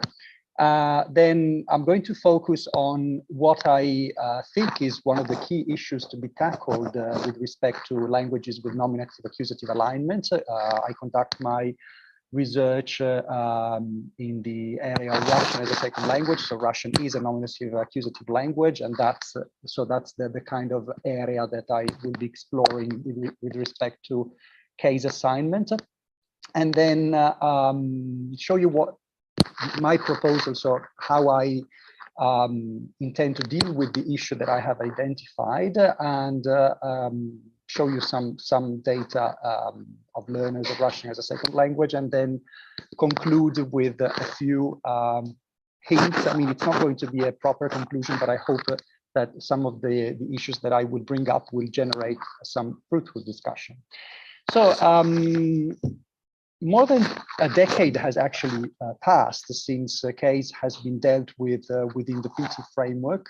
And since then, the study of case has expanded in several directions. Now I'm summing up a lot of research just in one slide, so this is inevitably superficial, and I'm pretty sure that I have skipped something, I've missed something, but this is just to say that it is certainly a consolidated topic within PT. And this is also to say that the research on that front has expanded not only in terms of acquiring more data from different experimental designs, so not just cross-sectional data, but also longitudinal data, but also expanded in terms of number of languages. So we know more about case development because we have examples, evidence from a variety of languages with different alignments. So not just nominative accusative alignment, but also ergative absolutive alignment, or languages with split ergativity. So however, like I said, I'm going to be focusing on nominative accusative languages here. Why case? So why has a case received so much attention, and why is it interesting for PT? Well, there are two sets of reasons in my view. So on the one hand, it is crucially a feature at the interface between morphology and syntax. So it instantiates a variety of unification phenomena, agreement phenomena, government phenomena. And so this is one aspect of it. And the other aspect of it is that case is also a resource, a morphological resource to mark not only the, let's say, basic grammatical functions, but also the so-called grammaticalized discourse functions in LFG. So when you have, because case is typically used in languages with a low degree of configurationality, in these languages, case becomes a way to disambiguate and to mark grammatical functions which may occur in positions that are non-canonical. So not surprisingly, case has been, the development of case has been hypothesized in PT crucially at the interface between the hierarchy of processing procedures and the prominence former topic hypothesis. Now, as I said, more than a decade has passed since the development of case has been dealt with within PT, and since then, of course, we have acquired more and more knowledge about the development of case, and what we have some certainties, of course, and one of these certainties is that development begins from a stage with where you have minimal opposition between a nominative and a non-nominative form. At the category procedure, this opposition does not cross the word boundaries. We know that this category procedure interfaces with canonical word order, so this minimal opposition is deployed initially only on the canonical word order. which means the case assignment is initially positional. And we move towards a kind of marking case marking, which is functional in nature. So marking abstract grammatical functions, and in order to do this, learners require the sentence procedure to be in place, which allows for unification across phrases. If you have a topicalized object, it's clearly no longer within the inflectional phrase, it has moved outside the inflectional phrase, and this allows for non-canonical word order to emerge. The initial moments and the final moment are more or less clear. What is less clear in my view, and what has received certainly a lot of attention, but different kinds of explanations and possible answers, is what happens right in the middle. So what happens in between? On the one hand, it is not particularly clear how, with respect to case development, specifically the phrasal procedure, so case unification within a phrase is crucial for producing object topicalization. And on the other hand, it is not clear how this phrasal procedure with case unification within the phrase interfaces with the XP canonical word order stage. So should we assume that we have a topicalized object with a prepositional phrase and case unification within that? So with regard to this intermediate stage, there have been, like I said, different proposals. I'm going to mention two of them. Batten, for example, hypothesized that between positional case marking, the initial stage, and functional case marking, you have a stage of prepositional case marking. The sequence is confirmed, so he carries out a longitudinal and cross-sectional study on 11 learners of German as a second language. And as I said, the sequence seems to be confirmed empirically. Along the same lines, Artoni for Russian L2 hypothesizes this developmental schedule. You have a very rich phrasal procedure in Russian, not surprisingly so, because you can have not only case assignment by preposition, so unification within a phrase, you can also have adjective-noun agreement. You also have quantifier phrase morphology, so agreement between a numeral, for example, like piat studentov, which means 5 students. So you have the numeral which has to be marked, the noun following the numeral, which has to be marked by genitive. So there's a very rich phrasal procedure, and these are the results by Artoni. So as you can see, before learners reach the sentence procedure stage and produce sentences with object topicalization, you have at least preposition case unification within the prepositional phrase. You see that this is actually the first structure that seems to emerge at the phrasal procedure stage. So the conclusions are not far from those by Christoph Batten. Indeed, you see that the first structure to emerge is prepositional case marking. So what is the problem then? The question that I'm going to put here is, can we assume that this intermediate stage is really an implicational stage for case development? And what do I mean by that? Because certainly we see that at a certain point learners begin to produce this kind of case unification. But it is also the case that, as noted by King in 1995 produced a seminal work on case assignment in Russian, which is within the LFG framework. And King identifies different kinds of case assignment. So in Russian specifically, so in Russian case assignment can be semantic, and that's straightforwardly, when you mark a semantic role straightforwardly by case, specifically it is the instrument role in Russian, which is marked by instrumental.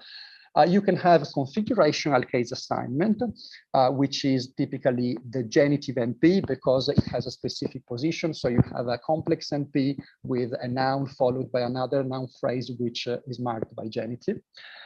You have lexical case assignment, which is whenever you have a case assigner that determines lexically the case that needs to be followed. So typically prepositional case assignment, but it can also be with quantifiers, as we've seen in Russian. It can also be by means of verbs. And then you have structural case assignment, which is when a grammatical function is assigned a specific case. And this occurs with the typical core grammatical functions, or argument rather, grammatical functions. So you have a subject marked by nominative, object by accusative, and the oblique goal by dative. So why is this taxonomy by King important? How can we, but it is important because if we interpret it in terms of a language acquisition, it tells us that the reasons, the motivations behind the development of a certain type of case assignment could be different. And my view is that if you want to elaborate more on this intermediate stage between positional and functional case marking, because we are dealing with structural case assignment, we should not conflate, or we should be very careful in conflating different kinds of case assignments together if we want to trace a logical, theoretically based developmental path. So what is my proposal then? My proposal is that, as I said, so far we've seen that the development of case has looked at the interface between the hierarchy of processing procedures and the prominence hypothesis. But I think the new lexical mapping hypothesis can be helpful in resolving some of the issues that I have raised. In particular, it is the new intermediate stage of the default mapping hypothesis which can be insightful. As has been mentioned several times today, this intermediate stage presupposes the fact that learners begin to differentiate between subject and object on the one hand and another oblique argument or object theta, which tells us what about case development? It tells us that if you recall, this initial stage was meant to have an initial differentiation between a nominative and a non-nominative form. But when does this non-nominative form become an accusative form? If you want to call it accusative, you need further differentiation. And that's exactly where I think that the default mapping plus additional arguments can predict the following development. Because if you add another function, and if you mark it differently from the previous one, that's when the non-nominative can become an accusative form. And this is what I assume to be the intermediate stage coming before the non-canonical word order. So you would have a phrasal procedure which allows for case unification within VP. You certainly have still the ability to mark a subject by nominative, not only sentence initially, so you have the uncoupling of top and subject, but you also have the uncoupling of object and obl. So you have basically learners acquire the means to mark an oblique by means other, either with another case or with other means, so prepositional marking, for example. This I can skip. I mean, this was just to recall the fact that Russian is a language that has 6 cases, which are fusionally meshed with many other features. So the task for the learner is challenging indeed, because you also have gender morphology, you have number morphology, and you also have animacy, which at some point plays a role. The data. So I've conducted a study among 10 learners of L2 Russian. They come from different L1 backgrounds. Some of them are Italian, so come from an Italian L1 background, a Romance language, but there are also learners from another Slavic language, Serbian. Then you have Romanian, which is Romance, and then you have Azeri, Georgian, which have a different case system. They have an ergative absolutive system. different proficiency levels as a starting point, different learning contexts. Some of them studied the language formally, others didn't. They live in areas of the former Soviet Union where Russian is still very much present in everyday communication. And then communicative tasks for eliciting speech production, specifically for eliciting object topicalization. I used DiBiase's party task, where the pictures of who brings water pop up on the screen, and sometimes the agent comes first, and other times the patient comes first. Okay, so what I would like to show you here is that I have looked at how each grammatical function is marked in the different position in which it occurs. And we are particularly interested in obliques, especially in the three argument schema. So this in particular, but in general, we note that the first learners tend to supply nominative everywhere. So here I've on the first row of each construction, you have the case which must be supplied, and then you have underneath other cases which shows which cases have used the learners.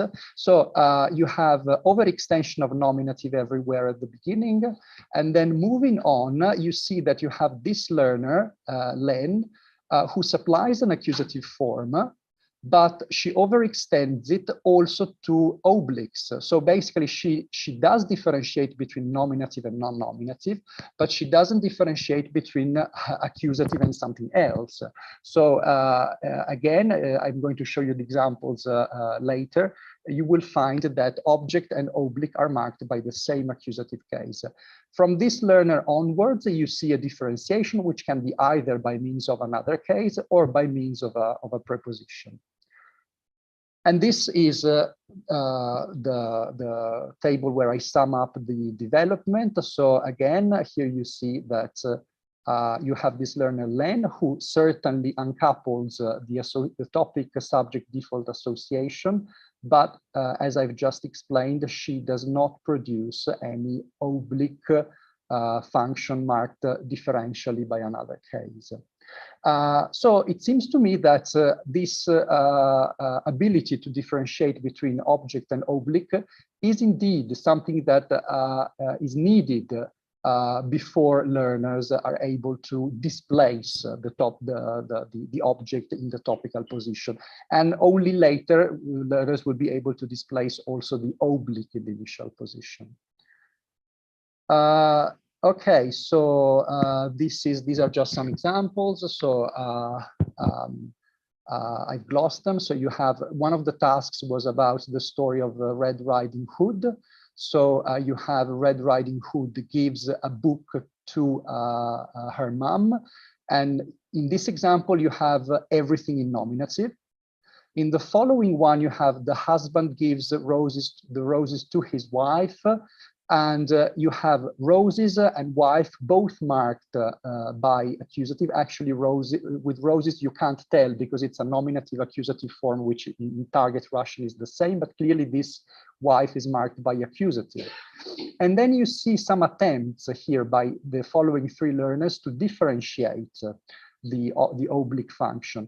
All of them are ungrammatical in standard Russian. I mean, standard Russian would have required a dative case here, but still you see that they resorted to their own original means to do that. And so whereas the object is marked by accusative, the oblique here is marked by a prepositional phrase with the wrong case following it.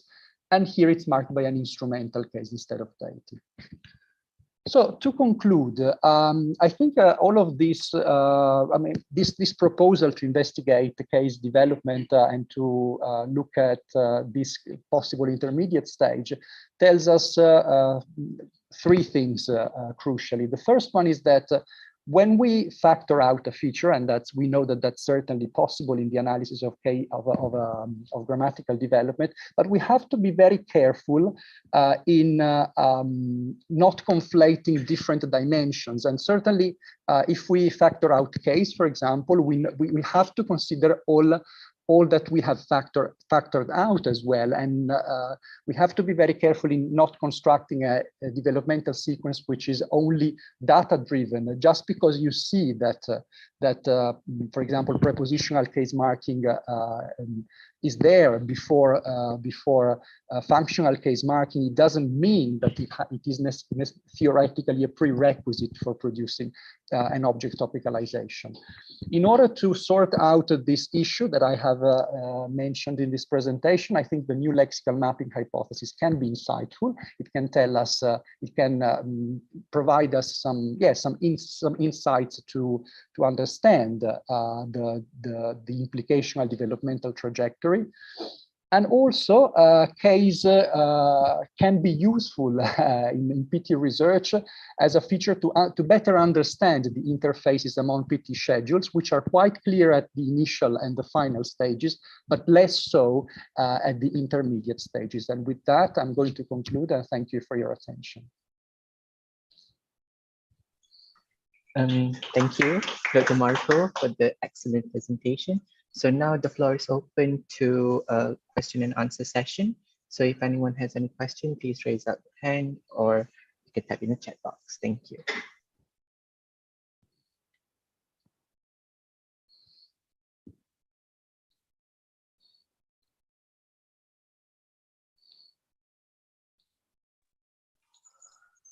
Hello, sorry, I suddenly got the request to be unmuted, but nobody told me that it was my turn.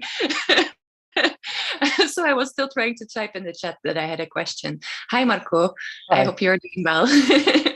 I have many questions, so I will probably also email you after.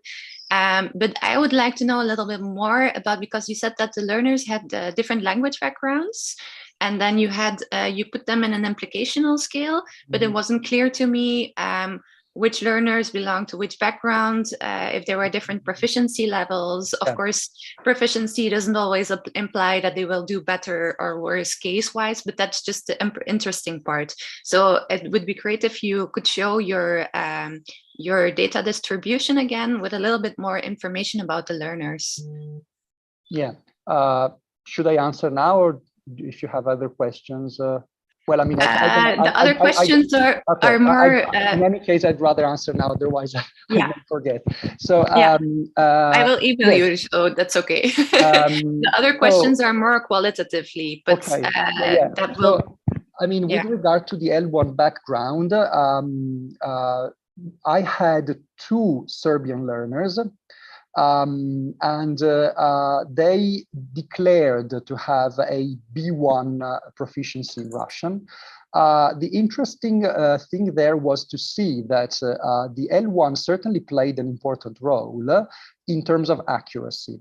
So the Serbian learners actually produced, in the canonical word order stage, they marked the objects by accusative with a high degree of accuracy. So it was almost always correct in terms of morpheme, right, that they chose. And also the other learners tend to waver between nominative and accusative forms, and they almost always use the accusative forms, the Serbian ones. However, they can't use it in topicalized declaratives. So you see that despite the fact that Serbian 2 would allow object topicalizations with the object marked by accusative at the beginning of the sentence, they fail to do so in Russian. And actually the morpheme you would use in Serbian for feminine nouns is u, which is exactly the same as the one that you would use in Russian. So basically you see that the developmental trajectory is confirmed. In terms of developmentally moderated transfer hypothesis, you could say that their language processor is not able to process the non-canonical word order stage, but I did find a higher degree of accuracy, as of course one would expect. And the Serbian learners were more towards the end of your... No, they were more they were like in the center. So yes, I can show because you you again. quoted this Len learner a few times, but this was not a Serbian learner then? I'm going to show you. So, no, this is another one. Let me go back to it. Yes, so you have Jov, which is the Serbian learner. So yes, Len and Jov are the Serbian learners. Interesting. And then the other learners, so did you work with learners from a similar self-declared proficiency, or were they just like, was it voluntary? The proficiency levels varied. They varied. The Serbian ones were all around B1 level of Russian. And were they in the same class? No. They were in different classes. Oh, okay. That can also, of course. Yes. But nice. Yeah, and the other question that I had, but that was when you were showing your examples.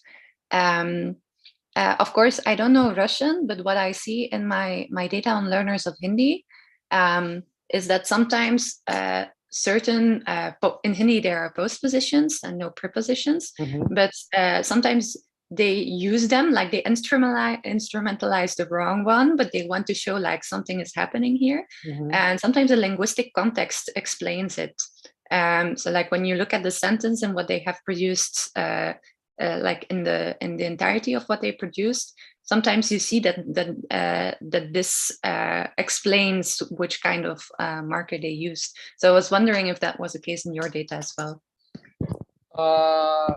I don't think so. I mean, what I noted is that for the oblique function, there is initially some reluctancy in using a dative, using the bare dative.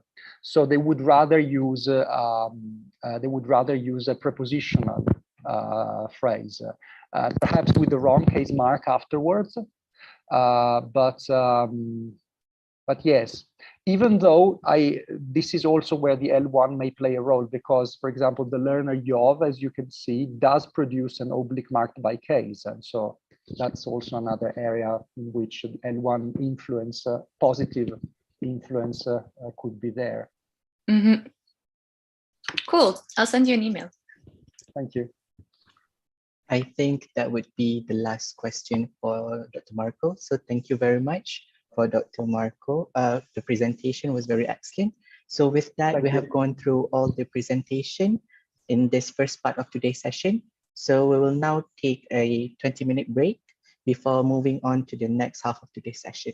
So for those present here today, physically, you may enjoy the refreshments provided. And for those who are online, grab a coffee or have some rest. Thank you so much. We will proceed in 20 minutes. Bye.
Are we going? All right. Good. Okay. Thank you very much. Well, we reconvene. There are a few technical issues, but basically we are getting there, I think. Okay. So it's I will introduce Manfred Pinemer, who is our next speaker. And so Professor Manfred Pinemer from the University of Paderborn is the creator of processability theory, which is one of the most prominent theories of second language acquisition. And he's an internationally recognized authority in this field of science. I met Manfred in 1989. So that's 33 years ago. That's the age of Jesus Christ, 33 years. When he was creating the Language Acquisition Research Center at the University of Sydney. At that center, outstanding SLA authorities of the time came there to exchange ideas on research, SLA research, and also help in the training of second language teachers. There were people like Charlie Sato, Mike Long, Kathy Doughty, and Patsy Lightbourne, just to mention a few. Beyond Sydney, Professor Pinemer has taught and researched in a number of universities in Australia, Germany, and the United Kingdom. He has published extensively and always encouraged younger and older scholars to engage in research and publishing by creating, again, something genetic about this creating, national and international occasions for people to present their research and ideas. With Mike Long, who sadly left us last year, he created PACSLRF, the Pacific Second Language Research Forum. And later on, PALA, which is why we are here today in its 21st edition. As well as the Benjamin series of PALARC, the PALARC volumes on processability approaches to language acquisition, research, and teaching. Because for Manfred, theory and practice have got to help each other. And I can give you a heads up on that the 9th volume of that series, which is dedicated to PT in the Asia Pacific region, may come out before the end of this year. Today, in the first PALA Symposium held in Southeast Asia, in beautiful Malaysia, he will talk about PT and Co, how constraints explain SLA. This work from Manfred Pinemer.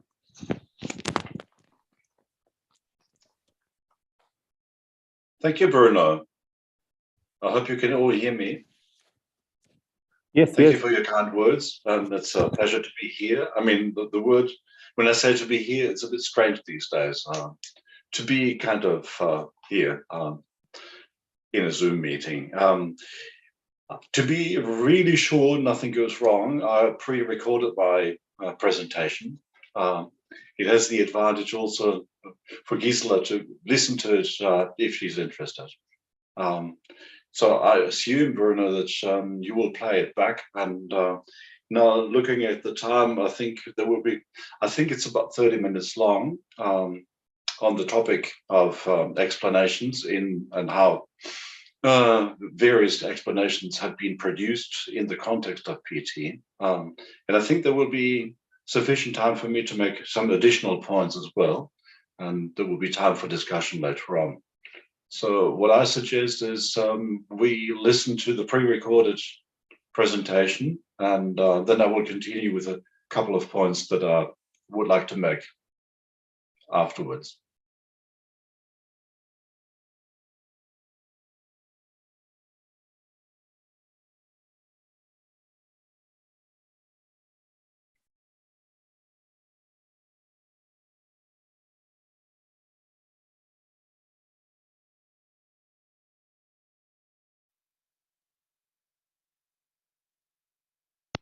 Hello, everyone. I'm very pleased to be able to present to you some ideas on how constraints explains SLA. And my apologies for showing my face on a still image. That's simply due to technical reasons. The focus of my talk is explanation by constraint in SLA. Explanation by constraint is a major topic in philosophy and the natural sciences. And it's dealing with things such as explaining evolutionary constraints and explaining such matters as the maximum and minimum size of blood vessels and similar things. In this talk, I will discuss the following explanatory constraints for SLA.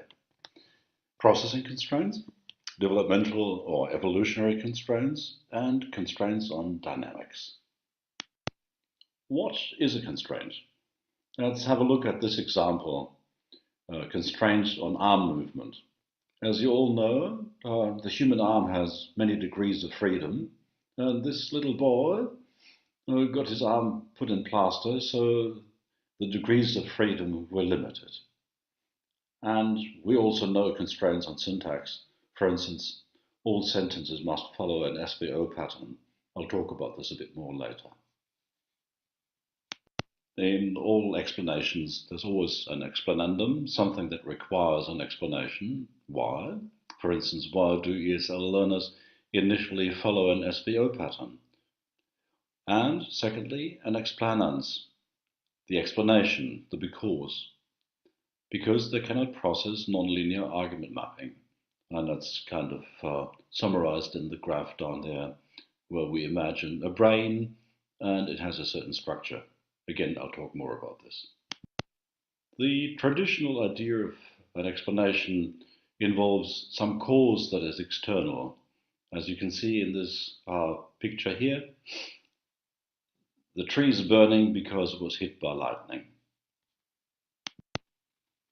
This thinking in terms of external causes is the underlying logic of the so-called dynamic approach by, for instance, Larson, Freeman, and Debott.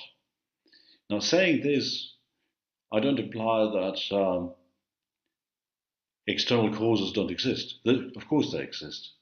But in addition, there are many other kinds of types of explanation that also must be considered. In this presentation, I want to focus on non-causal, that is, non-external explanations. In other words, explanations by constraint. There are different types of such explanations, for instance, law-based constraints, mathematical constraints, and structural constraints. And the example here is animal body size.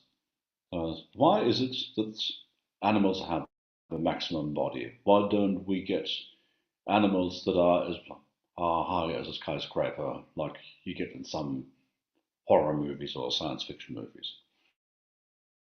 The reason is because there are mathematical constraints. For instance, the square cube law, which means that the volume of the body increases exponentially, not exponentially, but much more than its flat structure. So the reason is the bigger it gets, the bigger the structure must be that supports it, so that in the end, the support might be too heavy and it might crush the animal. Apart from law-based constraints, there are also structural constraints. So one example here is the slide. You can see a ball rolling down the slide, and the trajectory of the ball on the slide is constrained by the shape of the slide itself. That's a structural constraint. And on the other photo, you can see a river, and the flow of the water is constrained by the shape of the riverbed, that is structural, and by the laws of hydrodynamics.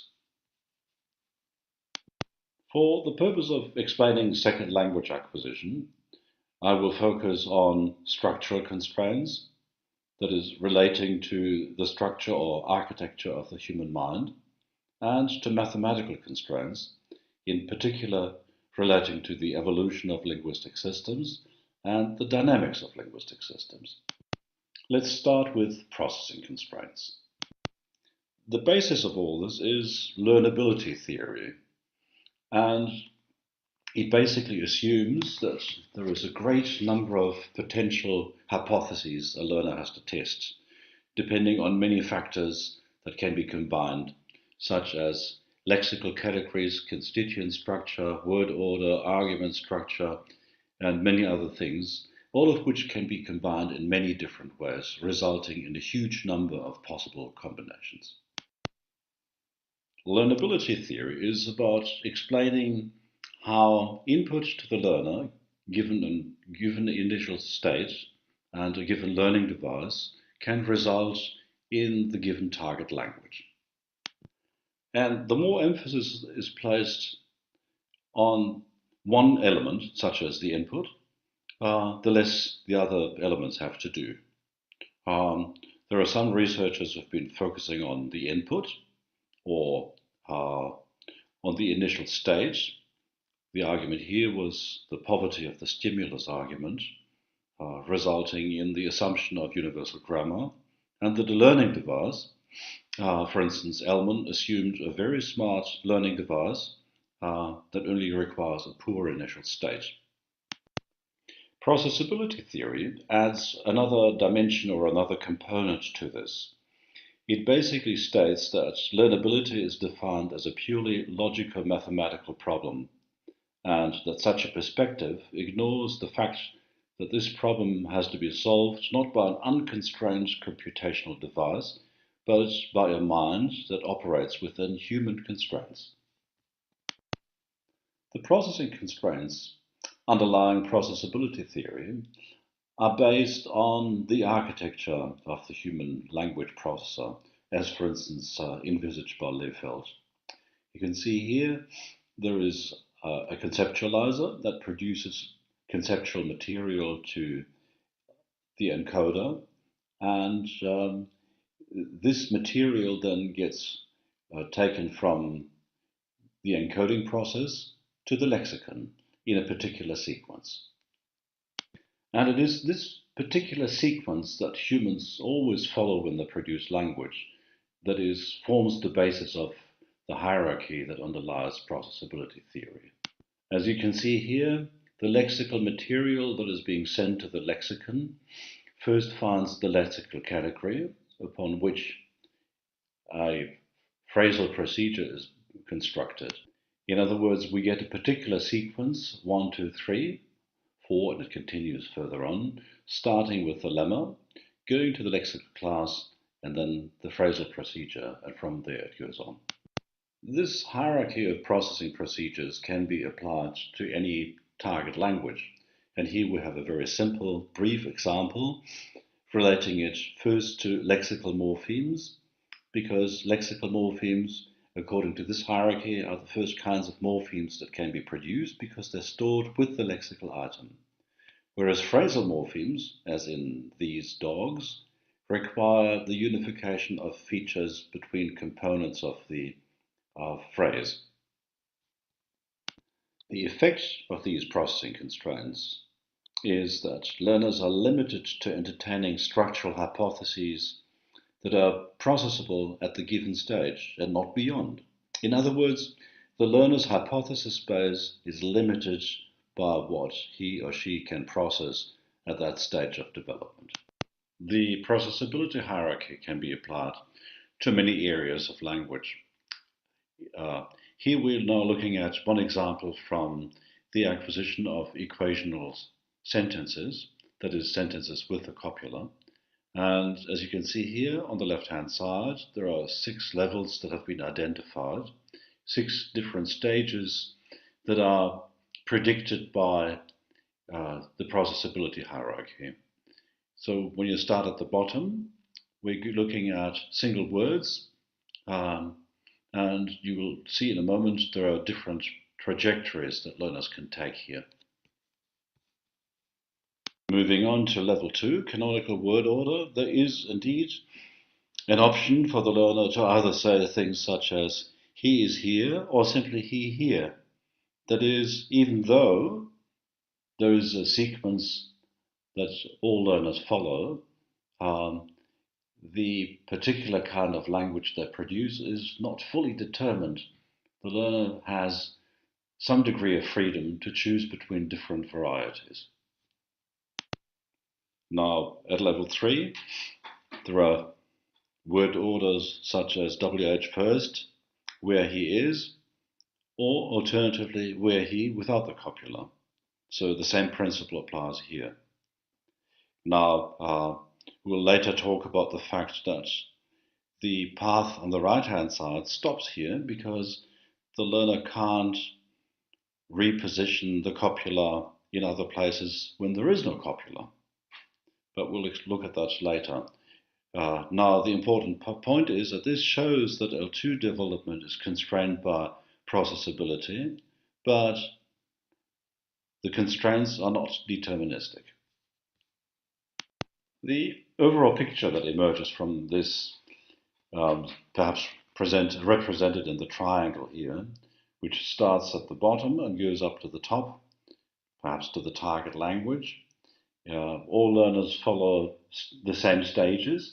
However, they can develop different varieties of the target language, as we've seen with the example of the copula. We have also found in many studies that there is a degree of steadiness. That is, a learner remains at the same stage of acquisition in different types of tasks, communicative tasks, such as partner differences, meet partner, and various other kinds of tasks. And also, the different variational features that exist form implicational clusters for individual learners. Returning to the explanatory power of the processability hierarchy, we can say that the constraints inherent in that hierarchy have the power to predict sequences of acquisition and to delineate the space within which variation is possible.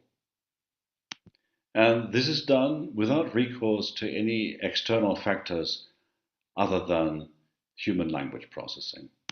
Let's now move on to the second part on developmental or evolutionary constraints. The key notion here is generative entrenchment. And this means when species develop or any kind of system develops, there are features that are inherent in the individuals or particular states of the system that were created earlier and that carry on later on. For instance, here we're looking at the evolutionary tree for primates. It has a particular kind of starting point and intermediate shapes of the primates, and they differentiate into different types of primates that we know today, including apes and humans, the number 6. Now, obviously, many of the features that these species have, they share, and they share them because they have common ancestors. And some of the features get differentiated as evolution progresses. Now, this means that obviously in evolution and in these types of processes, early decisions get retained and different options that may have existed millions of years before are excluded. And you can see this also in the diagram on the right-hand side. There's one line of development, the black dots. So initially, they could have split in 2 different ways, but where the red dot is, it didn't go. So that option is no longer available. And then moving on to the next dot, the same phenomenon happens, and further features that could have developed are no longer available. And I will explain in a moment that this has great computational advantages and it has explanatory power. Wimsatt explains the computational savings inherent in generative entrenchment by making reference to the so-called developmental lock. You can see an image that I have actually copied from one of his publications. The developmental lock is basically you have to imagine a combination lock consisting of 10 wheels with 10 numbers on each of the wheels.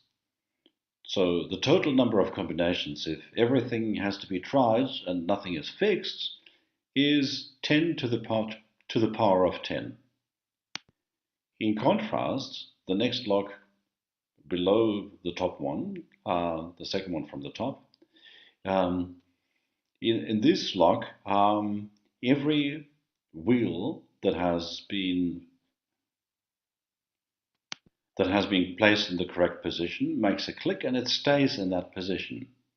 Now, finding the right solution requires 10 times 5 trials, that is a total of 50 trials. Now, these numbers simply illustrate the great computational saving inherent in generative entrenchment. Now, the constraints inherent in generative entrenchment also apply to language acquisition. And we'll exemplify this with the example of German L1 and German L2 acquisition. As you can see on the left-hand side, there is a developmental trajectory for German L1 acquisition, starting with a word order of SOV, verb in final position, continuing this way. And then there is a sudden leap, if you like, where the verb is placed in second and in final position. Now, these are the two positions that are crucial for most Germanic languages, including German. So this is, if you like, the most important thing a learner has to learn about word order in Germanic languages. And you can see this happens in one leap in first language acquisition. From being quite incorrect, the move to being rather correct. And the last step then in this hierarchy is the subordinate clause. And in subordinate clauses, the verb is also in final position. So this is an extremely smart move by first language learners. When you now compare this to German second language acquisition, they start with SVO.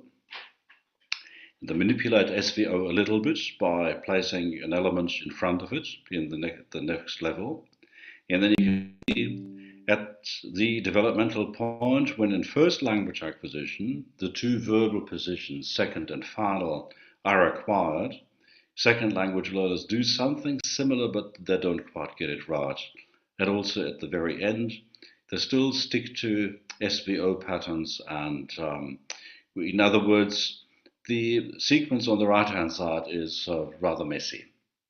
So why is this so? There are two types of explanations that we can put forward here. One is, on the one hand, you can see the two types of learners have two different initial hypotheses. And now the question would be, why don't they, the second language learners, restructure the second language when they discover they're wrong? Because they can't get the verb in the right position. Why don't they do it the way first language learners do it? Now, the reason is obviously due to generative entrenchment, because when you look at it, you can see the first language learners strictly follow SOV patterns all the way through, and the second language learners follow SVO patterns all the way through. So obviously, the explanation that we've put forward that restructuring is very costly applies here. One important aspect in this is that both these developmental sequences follow the constraints predicted by processability theory. In other words, the same constraints can produce different trajectories. So what we have here now is a combination of two kinds of explanations that kind of have been summed up. Both trajectories follow the hierarchy of processability, and the fact that they're different is due to different initial hypotheses, and the fact that they're not being restructured is due to generative entrenchment. Let's now move on to part 3, constraints on dynamics. And as you can see, this is based on a paper jointly published with Lance Niklas. To illustrate constraints on dynamics, let's just go back to the development of equational sentences and variation. The point that interests us here today is why learners make these choices. Why does the learner end up here or there, producing where he is or where he? And this is something that PT and the dynamics inherent in PT cannot explain, and that is a gap that can be filled by dynamic systems theory. In our simulation of the dynamics of copular emission or insertion, the agents are utterances that are produced in a dialogue. And this dialogue might be between a language learner and another language learner, or maybe a language learner and a native speaker of the target language. So all of the utterances produced are agents, and there is a dynamic learner lexicon that is being constructed as the two engage in a dialogue. Now, every utterance is, if you like, similar to a generation. So what we're looking here is hundreds of thousands of utterances produced one after another by the learners as they develop their language. There are three factors that we have looked at here as well, and that is the simplification bias of each of the speakers, meaning to what degree they simplify the language. In other words, they insert or leave out the copula as far as equational sentences are concerned. And also, a very interesting factor is forgetting. Learners might forget what they learned before. This might not be stored in the lexicon, or it might be taken out of the lexicon. And another kind of behavior is blocking. Some learners simply refuse to see that they were wrong in some of the points or decisions they made or things they thought they had learned. And again, this might be different between different learners. And as a result, what we can see here on the right-hand side at the bottom is a simplification index that results from a calculation of all of the utterances at particular points in time and the degree to which they were simplified. This can be expressed as a portion of 1. So it goes from 1 to 0. Now, this slide shows two copies of the user interface of the simulation software that we have produced. There are two copies because what we want to demonstrate here is that there are very slight differences, which in this case do not make any difference at all. So when you look at the interface, maybe focus on the left-hand side here, you can see there is learner simplification and other simplification bias. And then there are two other big factors on the right of the left-hand side. There is forget behavior, which has been turned off, and something that we called entrenchment behavior, which is the blocking that I mentioned before. It's also turned off. So when the only factor that has been turned on is other simplification, which means the degree of simplification of the other interlocutor, when that is turned on, then you can see at the bottom the simplification index is simply a straight line which corresponds to the other simplification bias that we have turned on. In this case, it's 0.49.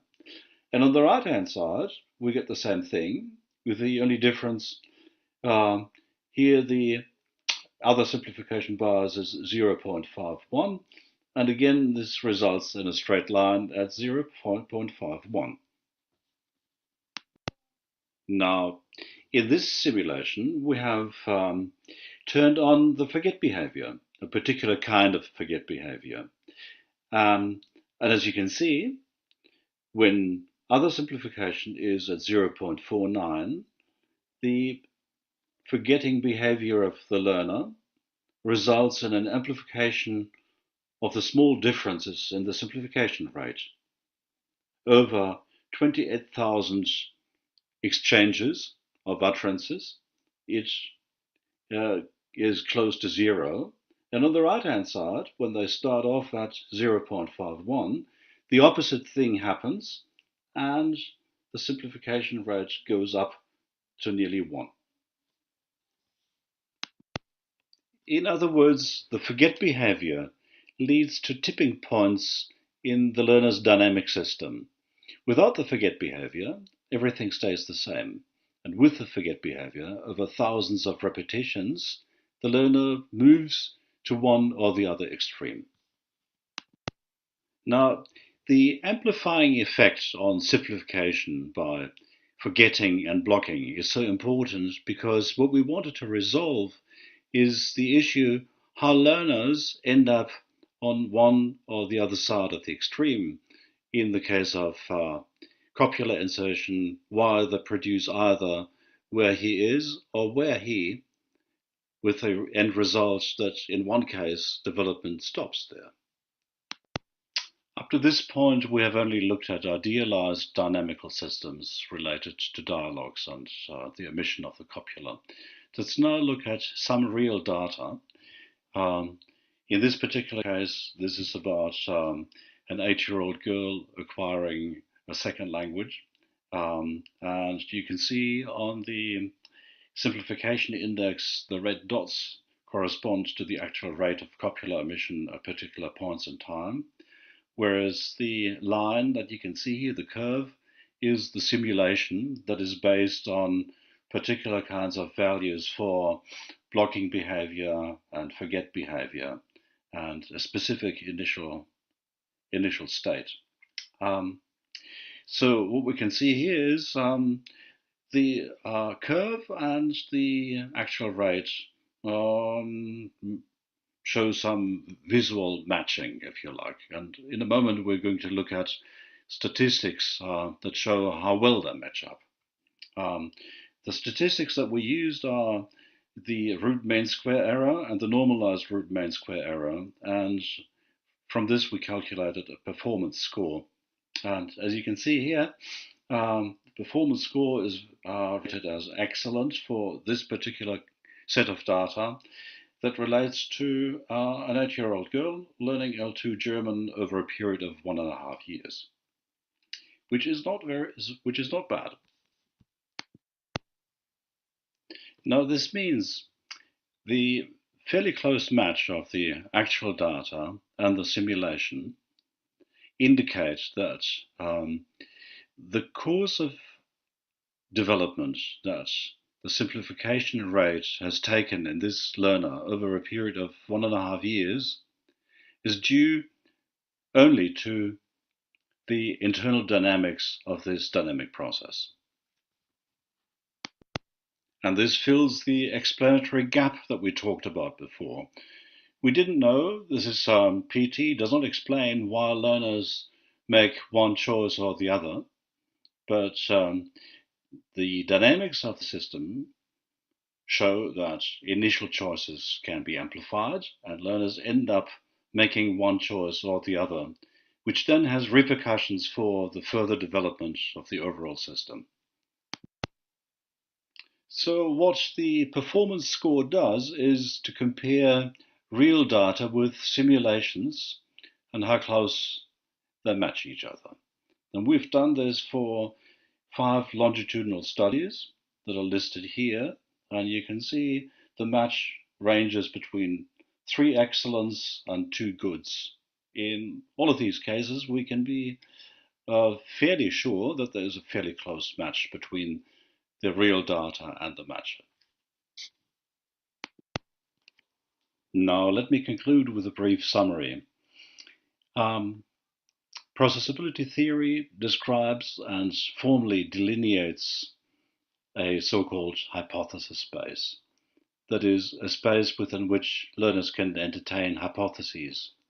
And this, if you like, constrains them to develop their language within that space and follow overall stages, however, with the freedom of making different choices.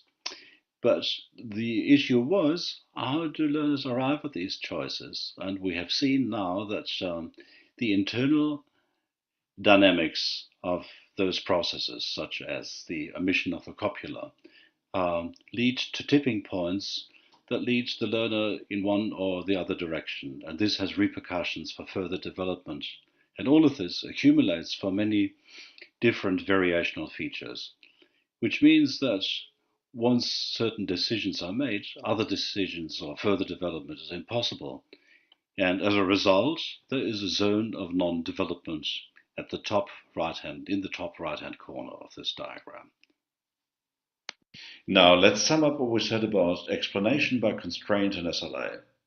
Explanation by constraint is a major topic in philosophy and in the natural sciences, and it's fundamentally different from external causal explanations. In this talk, I have discussed the following explanatory constraints for SLA: processing constraints, evolutionary constraints, and constraints on dynamics. Thank you very much for your attention.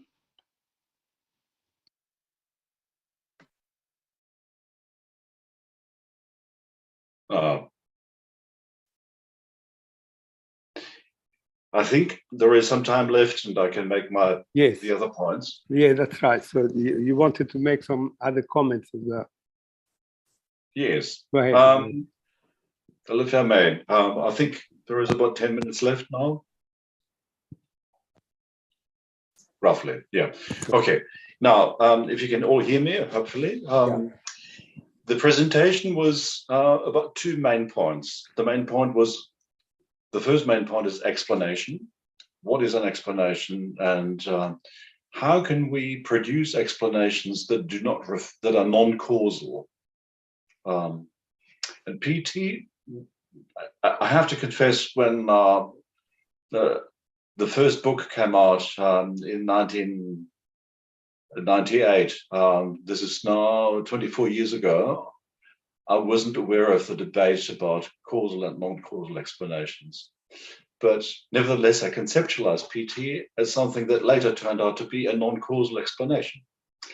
And over the years, there's been a lot of debate about how to explain language acquisition. And I mentioned some of the debate here now in my presentation. The whole learnability discussion. But more recently, not even more recently, but in recent years, there's also been a lot of talk about dynamic or dynamical systems. And it seems to me that those colleagues have a particular view of the philosophy of science and also the nature of explanations. That seem to think that, that there's one main point that they make. One point they make is everything is connected to everything else. And because of that assumption, they believe that an explanation is only possible if you can explain the whole world, the whole universe. Now, that leads to problems because you can no longer do what people do in the natural sciences, that is to reduce the world to something that can be represented so that in the end you can have predictions, and the predictions can be tested in empirical data. So it was for that reason that I thought it would be useful to see how processability theory fits into this debate on non-causal explanations. And in fact, already in the original form, it contained two components. The one component being the processing hierarchy, and the second component, the application of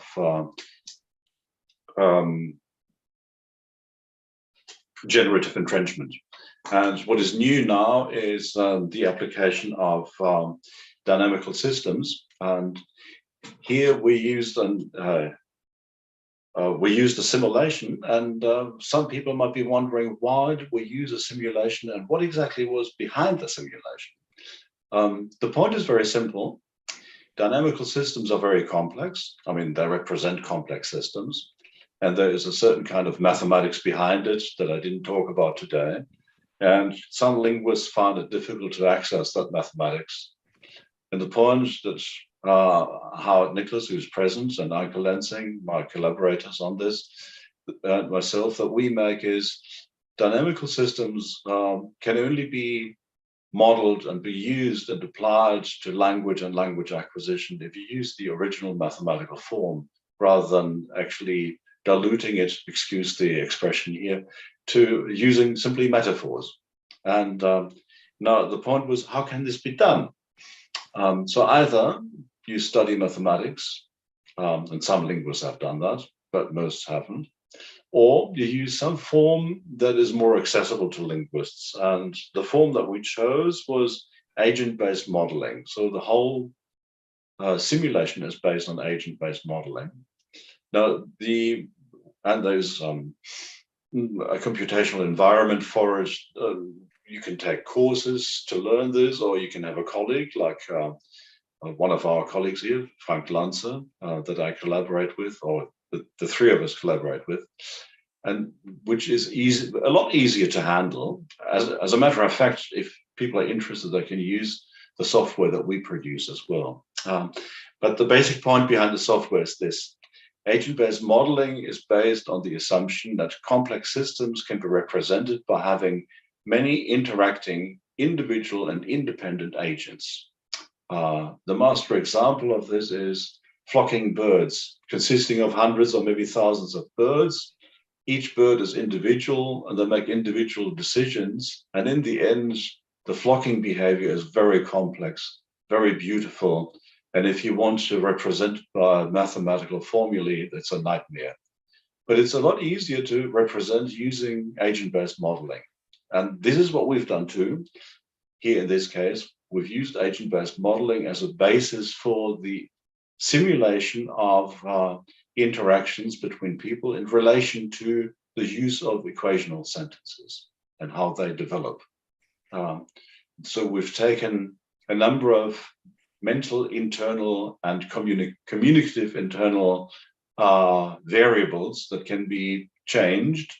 And with this simulation, we can simulate what real learners do. So there are two sets of data, the simulated data and the real data. And what we try to find out is if the simulation closely matches the real data. And the conclusion is if it does match the real data very closely, then obviously the simulation is a representation of the internal process of the dynamics that happen when, for instance, learner increase or decrease their simplification. And we would like to apply this also to the course of development in language acquisition. So I thought it might be useful to explain that a little bit, but there may be some time left for questions. If you like, I can explain it a little bit more. Let me also make another point. It just came up and it comes up again and again at different conferences. The relationship between proficiency and acquisition. This has been debated over a long period of time, and I'd just like to remind people here at this conference, to my knowledge, we don't know what proficiency is. Proficiency is measured in a way that intelligence is measured, that is, in a circular way. To my knowledge, there is no construct that has been worked out specifically. So we know what exactly the components of proficiency are. So it lacks construct validity. And it is for this reason why it is very difficult to make any comparison between what we know about language acquisition, including variation and proficiency. Empirically, you can take individual learners and compare their rating in proficiency rating scales and the way that they perform in acquisition. But to my knowledge, nobody knows what this actually means. Because in the case of acquisition, we have theories to represent what it means. And we talked about this today, and PT is one particular approach to it. But in contrast with proficiency, proficiency is what people agree on as to how they perceive what learners do. And that is a totally different thing. So up to now, I haven't seen any work that has shown how this can be related to each other in principle. Empirically, it can be done, but in principle, I think it's questionable. So I question also the use of proficiency ratings in relation to language acquisition because of this lack of construct validity. So it was just an additional point that I wanted to make because it comes up again and again in discussions. And I think I should stop here so we'll have a little bit of time for discussion as well. So Okay. Thank you very much. Thank you very much, Manfred. Yes, yeah, any questions?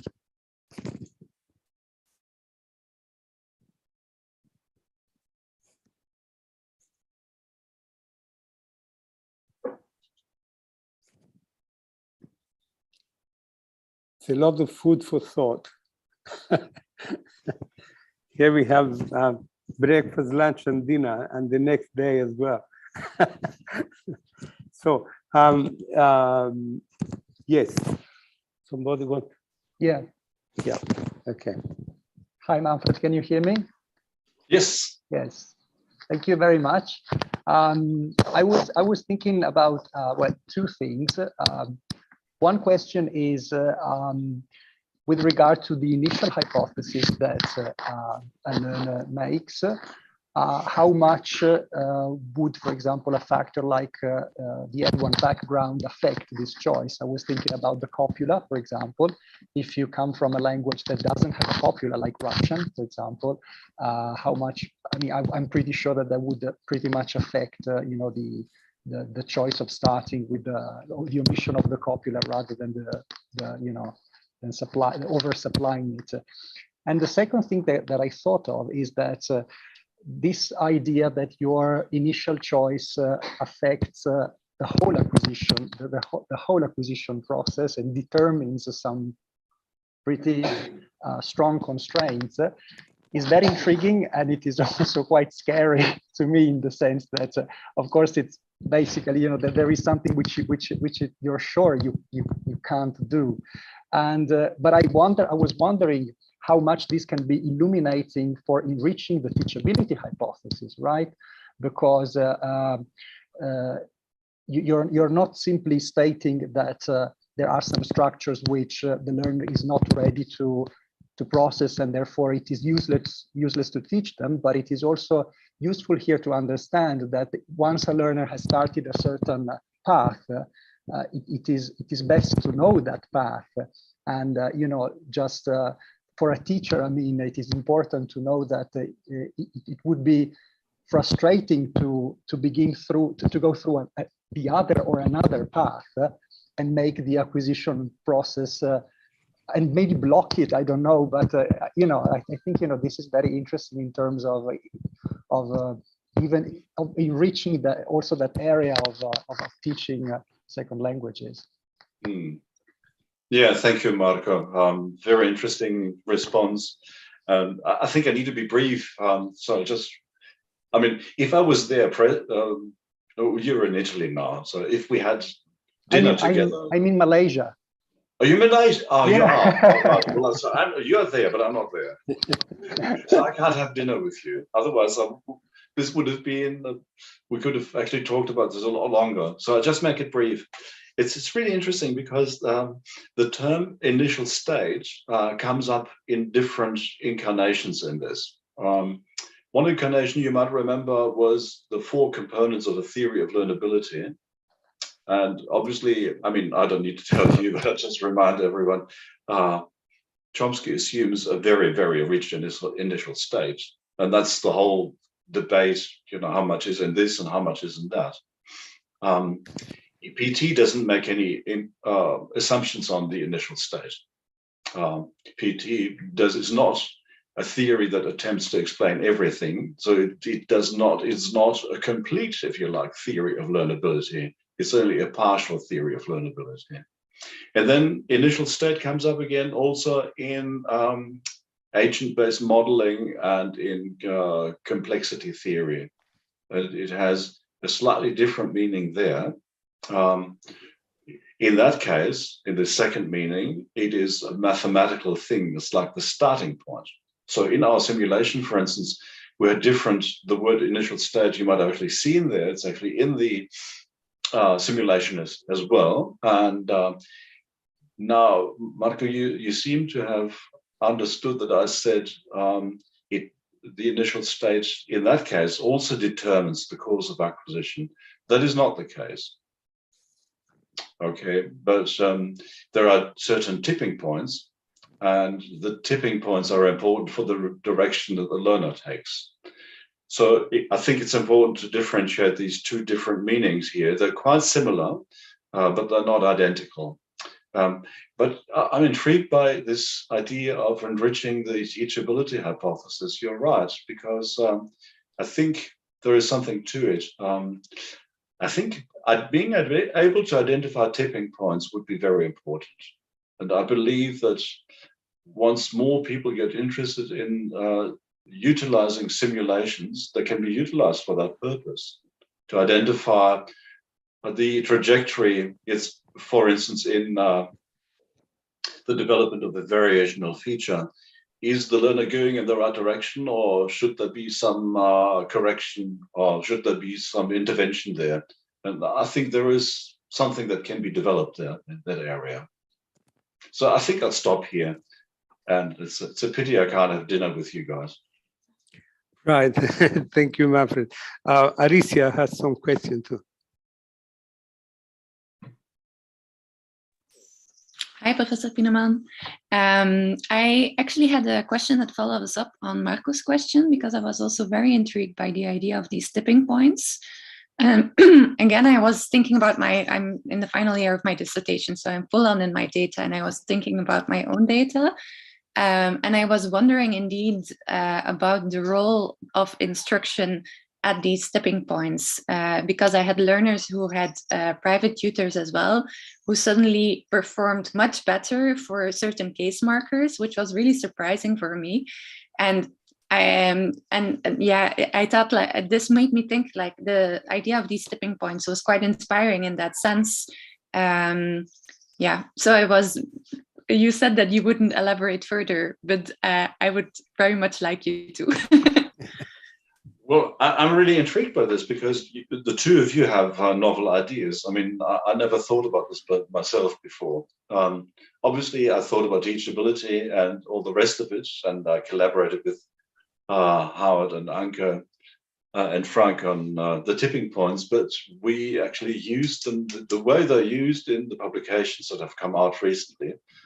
People might be interested in a couple of papers that we have produced, including the one that I showed on the slide. We didn't actually elaborate on the implications for teachability in any detail, but perhaps Howard can think about this, because he's also present there. And there's a third paper where he's the first author, and that is more pedagogically inclined. But to my recollection, I can't identify him here now, but there he is. Yeah. Yeah.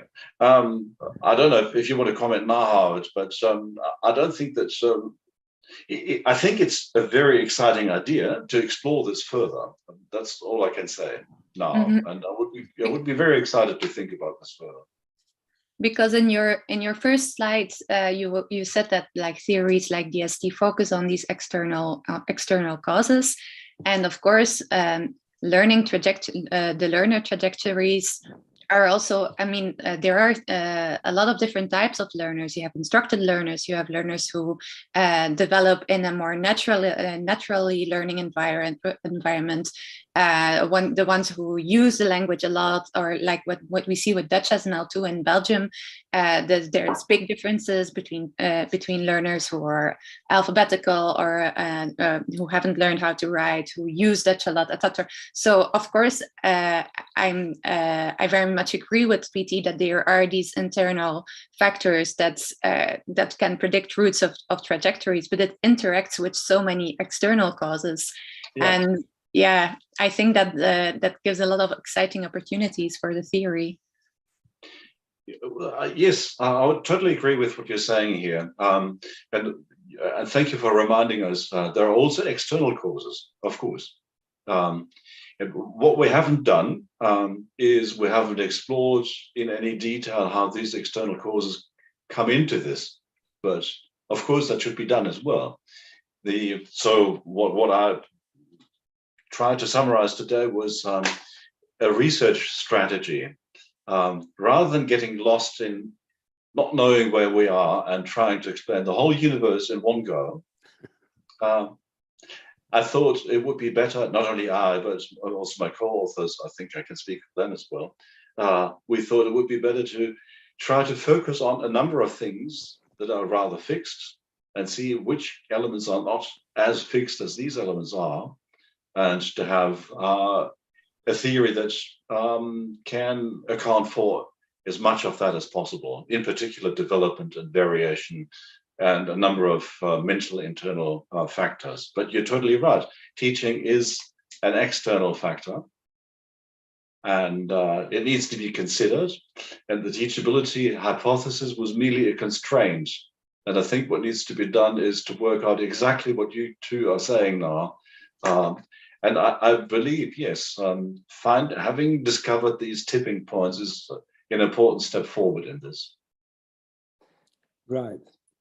Yeah, that's all very exciting. I think, yeah, a few people should be thinking over and thinking about this particular issue of how you connect development and variation. Okay, well, thank you very much, Manfred. I think it's been a very exciting talk, and we'll continue our research all together. Okay, thank you very much.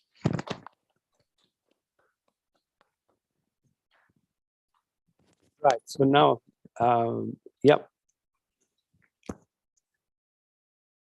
Okay, who is on now?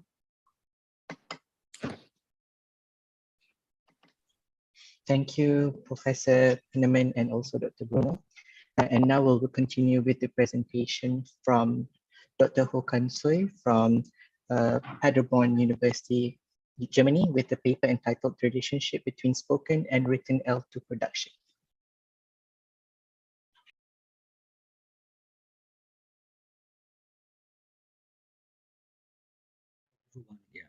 Welcome to my presentation. Yeah, this is my PhD project. My name is Håkan Sui, and I'm currently a PhD candidate at Paderborn University in Germany. Yeah, it's a shame I cannot be in Malaysia this time, but I do hope I can visit your beautiful country one day. Yeah, the topic, as you can see here, is the relationship between spoken and written L2 production. Let's have a look at the contents. So we'll look at the background and rationale very briefly at first, followed by methodology, and then I'll present you my preliminary results, and then at the end we'll also look at further research directions. Background and rationale. So as you all know, the relationship between spoken and written production is still unclear. So nobody really knows about the relationship, and it's a very under-researched topic. Written and spoken productions involve different cognitive processes and rely on different neurological structures. So in our brain, Broca's and Wernicke's area are responsible for spoken production, while no area is identified for written production. Yeah, so that is the thing, and that's why I'm interested in this topic, yeah, because of this neurological background as well. And then in this study, the grammatical structures are based on processability theory. So in this theory, performance is linked to competence. Yeah, this is a very important assumption of this research, but I'm not going to delve into it, yeah, because I think most of you are aware of PT, and then you've also studied it. So I'm not going to talk too much about this. Let's look at the research questions. The first question is, which grammatical knowledge do learners access in written and spoken production under different conditions and time constraints? So it's about a correlation among task types, time constraints, and production types.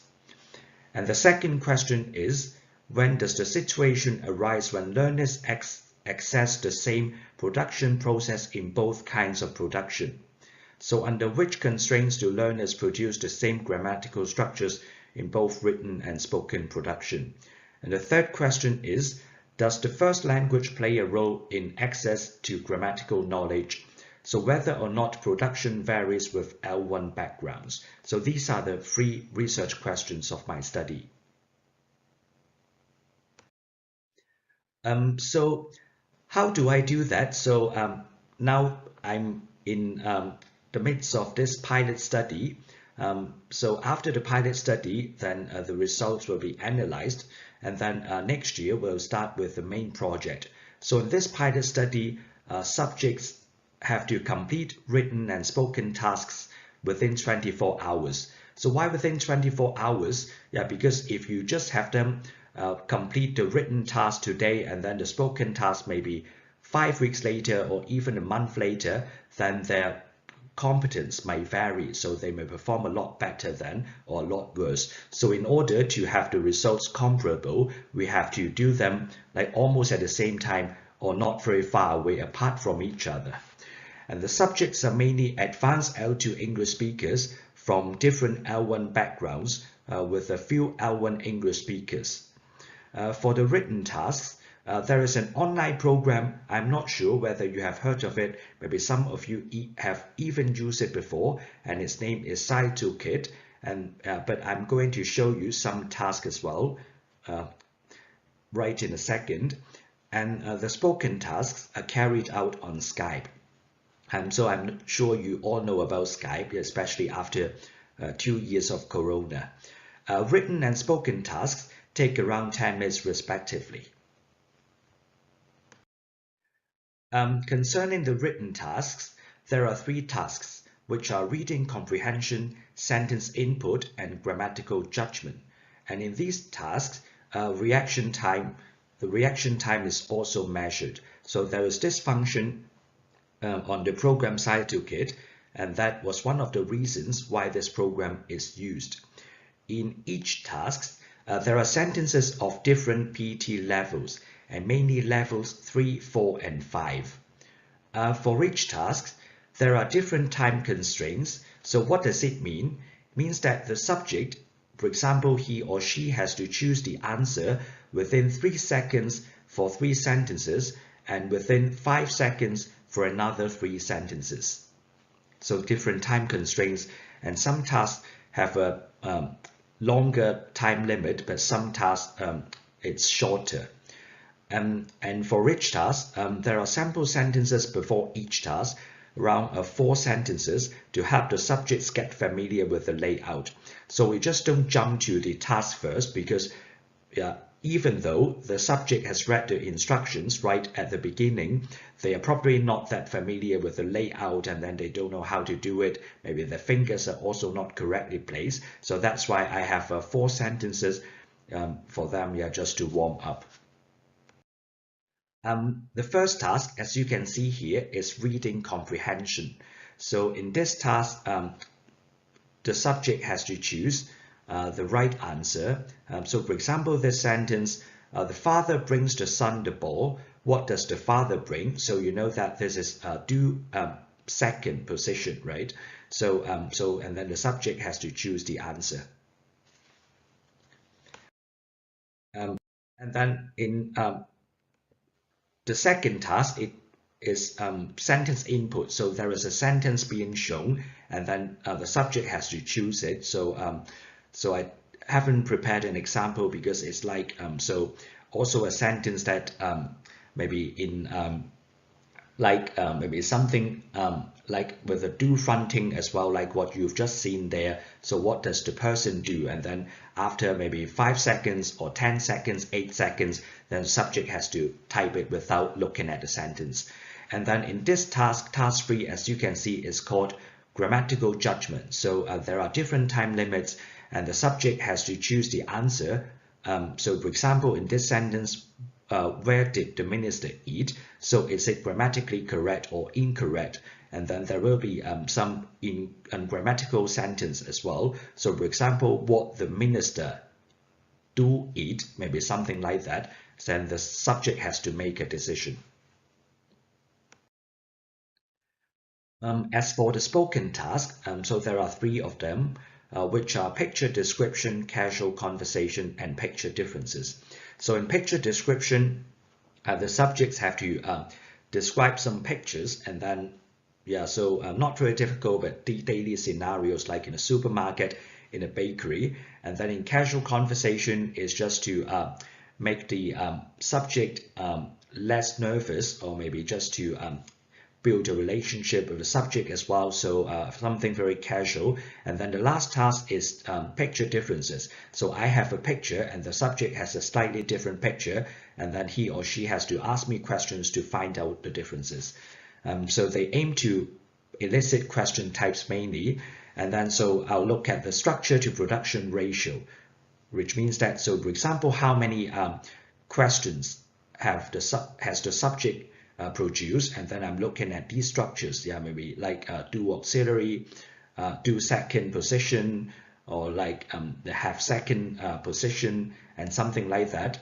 And then so I'll analyze it to see that, so what kinds of sentences they have produced. So let's look at the preliminary results. So I mean, I haven't done the analysis fully because it is quite complicated. And today I also want to ask you what you think of my partial analysis, and then I will improve it. So the results of 8 out of 16 subjects have been partially analyzed. So in the spoken part, 7 of them have produced questions of levels 4 and 5. Just 1 of them has only produced questions of level 4. And in the written part, most subjects have at least one timeout question. We'll see that very soon. In the tasks with the time constraints 2 seconds and 3 seconds. Let's look at the written production. So as you can see on this table, so on the left you see the initials, and then in brackets you can see the first languages. And then on top of this diagram, or on top of this slide, then you can see the time constraints. So 2 seconds, 3 seconds, 4 seconds, so on and so forth. So what does the red bit, or the red font mean? It means that timeout has happened at least once. So the subject hasn't got the answer correctly because maybe one of them was a timeout, or maybe more than one of them. So as you can see here, so the subjects, or most of them, they performed quite well, because you can see a lot of 1. So especially if you look at the right hand side of this table, then you can see so a lot of 1s there. So it means that the level, like level 5 is 1. So all questions correctly answered. So 1 is the best grade. But then if you look at the left hand side of this table, then you see fewer 1s. So you see some maybe even 0 as well. So one thing I have observed is that so for the 2 and 3 second questions, so there were quite a lot of timeouts. So one reason was that, so maybe the time constraint was too short for the subjects, or maybe they just didn't get ready enough, because the 2 second task is right in the beginning. So it's the very first task of this pilot study, of this research. So maybe they weren't just ready, or but then they but after that, so they got better and better, as you can see here. Well, you can also see that, so so some people, they so did quite well. So they had quite a lot of 1s as well. But so as you can see here, generally, so this is a picture of the result. Then the second thing is to look at how they performed in the task. So as you can see, all of them have performed quite well in reading comprehension. Because the lowest ratio, the lowest correctness ratio is 0.75, which is quite high. And then the second task, as you can see in the middle, is sentence input, and 2 of them did very well. So they got all the answers correct, and then but the others also did quite well. So like they have achieved like more than 80%.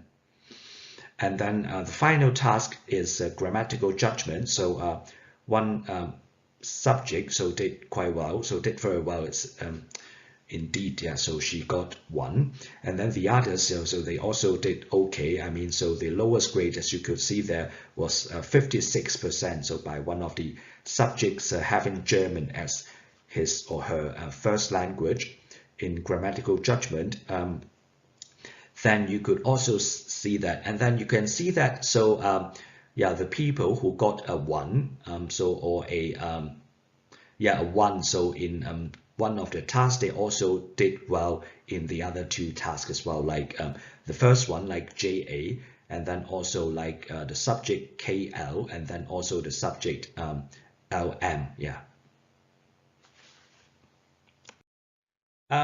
So what am I doing after that, or what am I doing at the moment? So so first of all, so a very important thing is to compare the written production with the spoken one as well, because this is meant to be one of the research questions. So I've already looked at some of their spoken productions too. I mean, they have produced the sentences, and so mainly like what I've said, the questions in levels 4 and 5, and some subjects even produce a very high level, so level 6 questions. So like I wonder, or I want to ask, and something like that. So it would be very interesting to compare between them.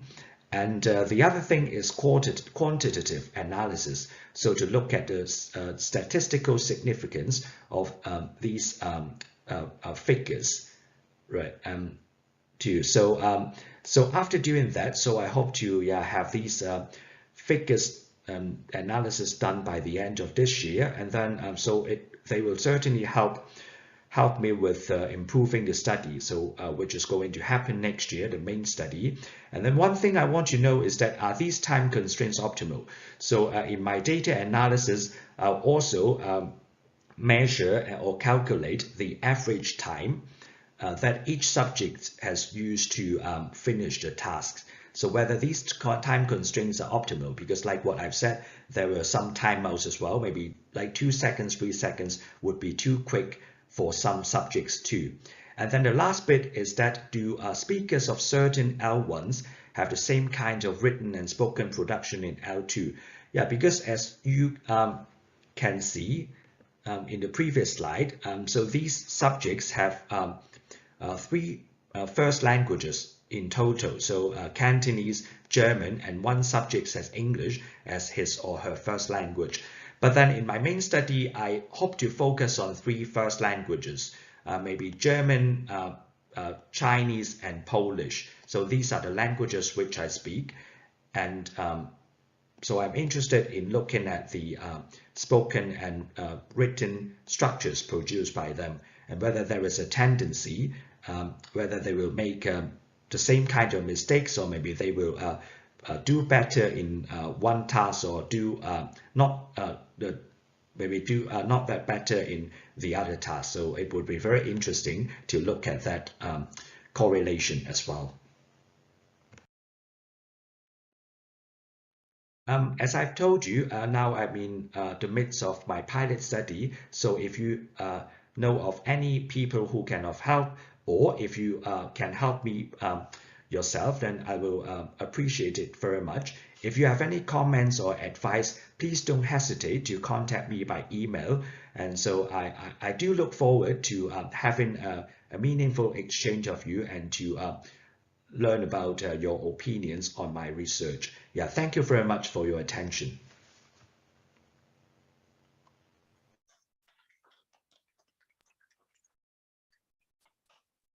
Thank you, Dr. Ho Kan Soi. So now I will open the floor for a Q&A session for 5 minutes. So if there's any questions, you can type in the chat box, or you can raise your hand and we'll try to unmute you.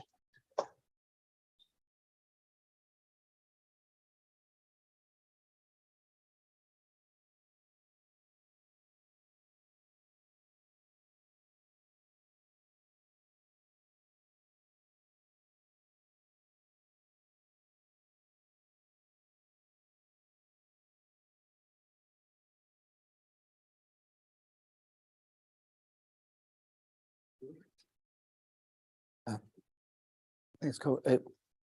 One question. You seem to have a very high success rate, and I'm wondering whether you need to think about the range of examples that you provide. So if everybody is getting high success, are you really testing them? Do you need to broaden the range of examples that you're using so that there is a greater potential for failure or a larger spread in the outcomes that you're getting? Yeah, thanks for the question. Yeah, can you hear me? Yeah, good. Yeah, so I haven't looked at all the data yet, but yeah, but I think that's a very good observation. And then yeah, so maybe if I still see this trend, maybe I'll consider looking at learners who are not that advanced, right? So maybe their success rate won't be that high too. But as you have seen, the rates or the production rates still vary because some of them did quite well, but some of them didn't do that well, especially when the time constraints are very limited. When they just had 2 or 3 seconds to finish the task, then the performance was also not that good compared to when they had 8 or 10 seconds. Yeah, but I'll take care of that. Yeah.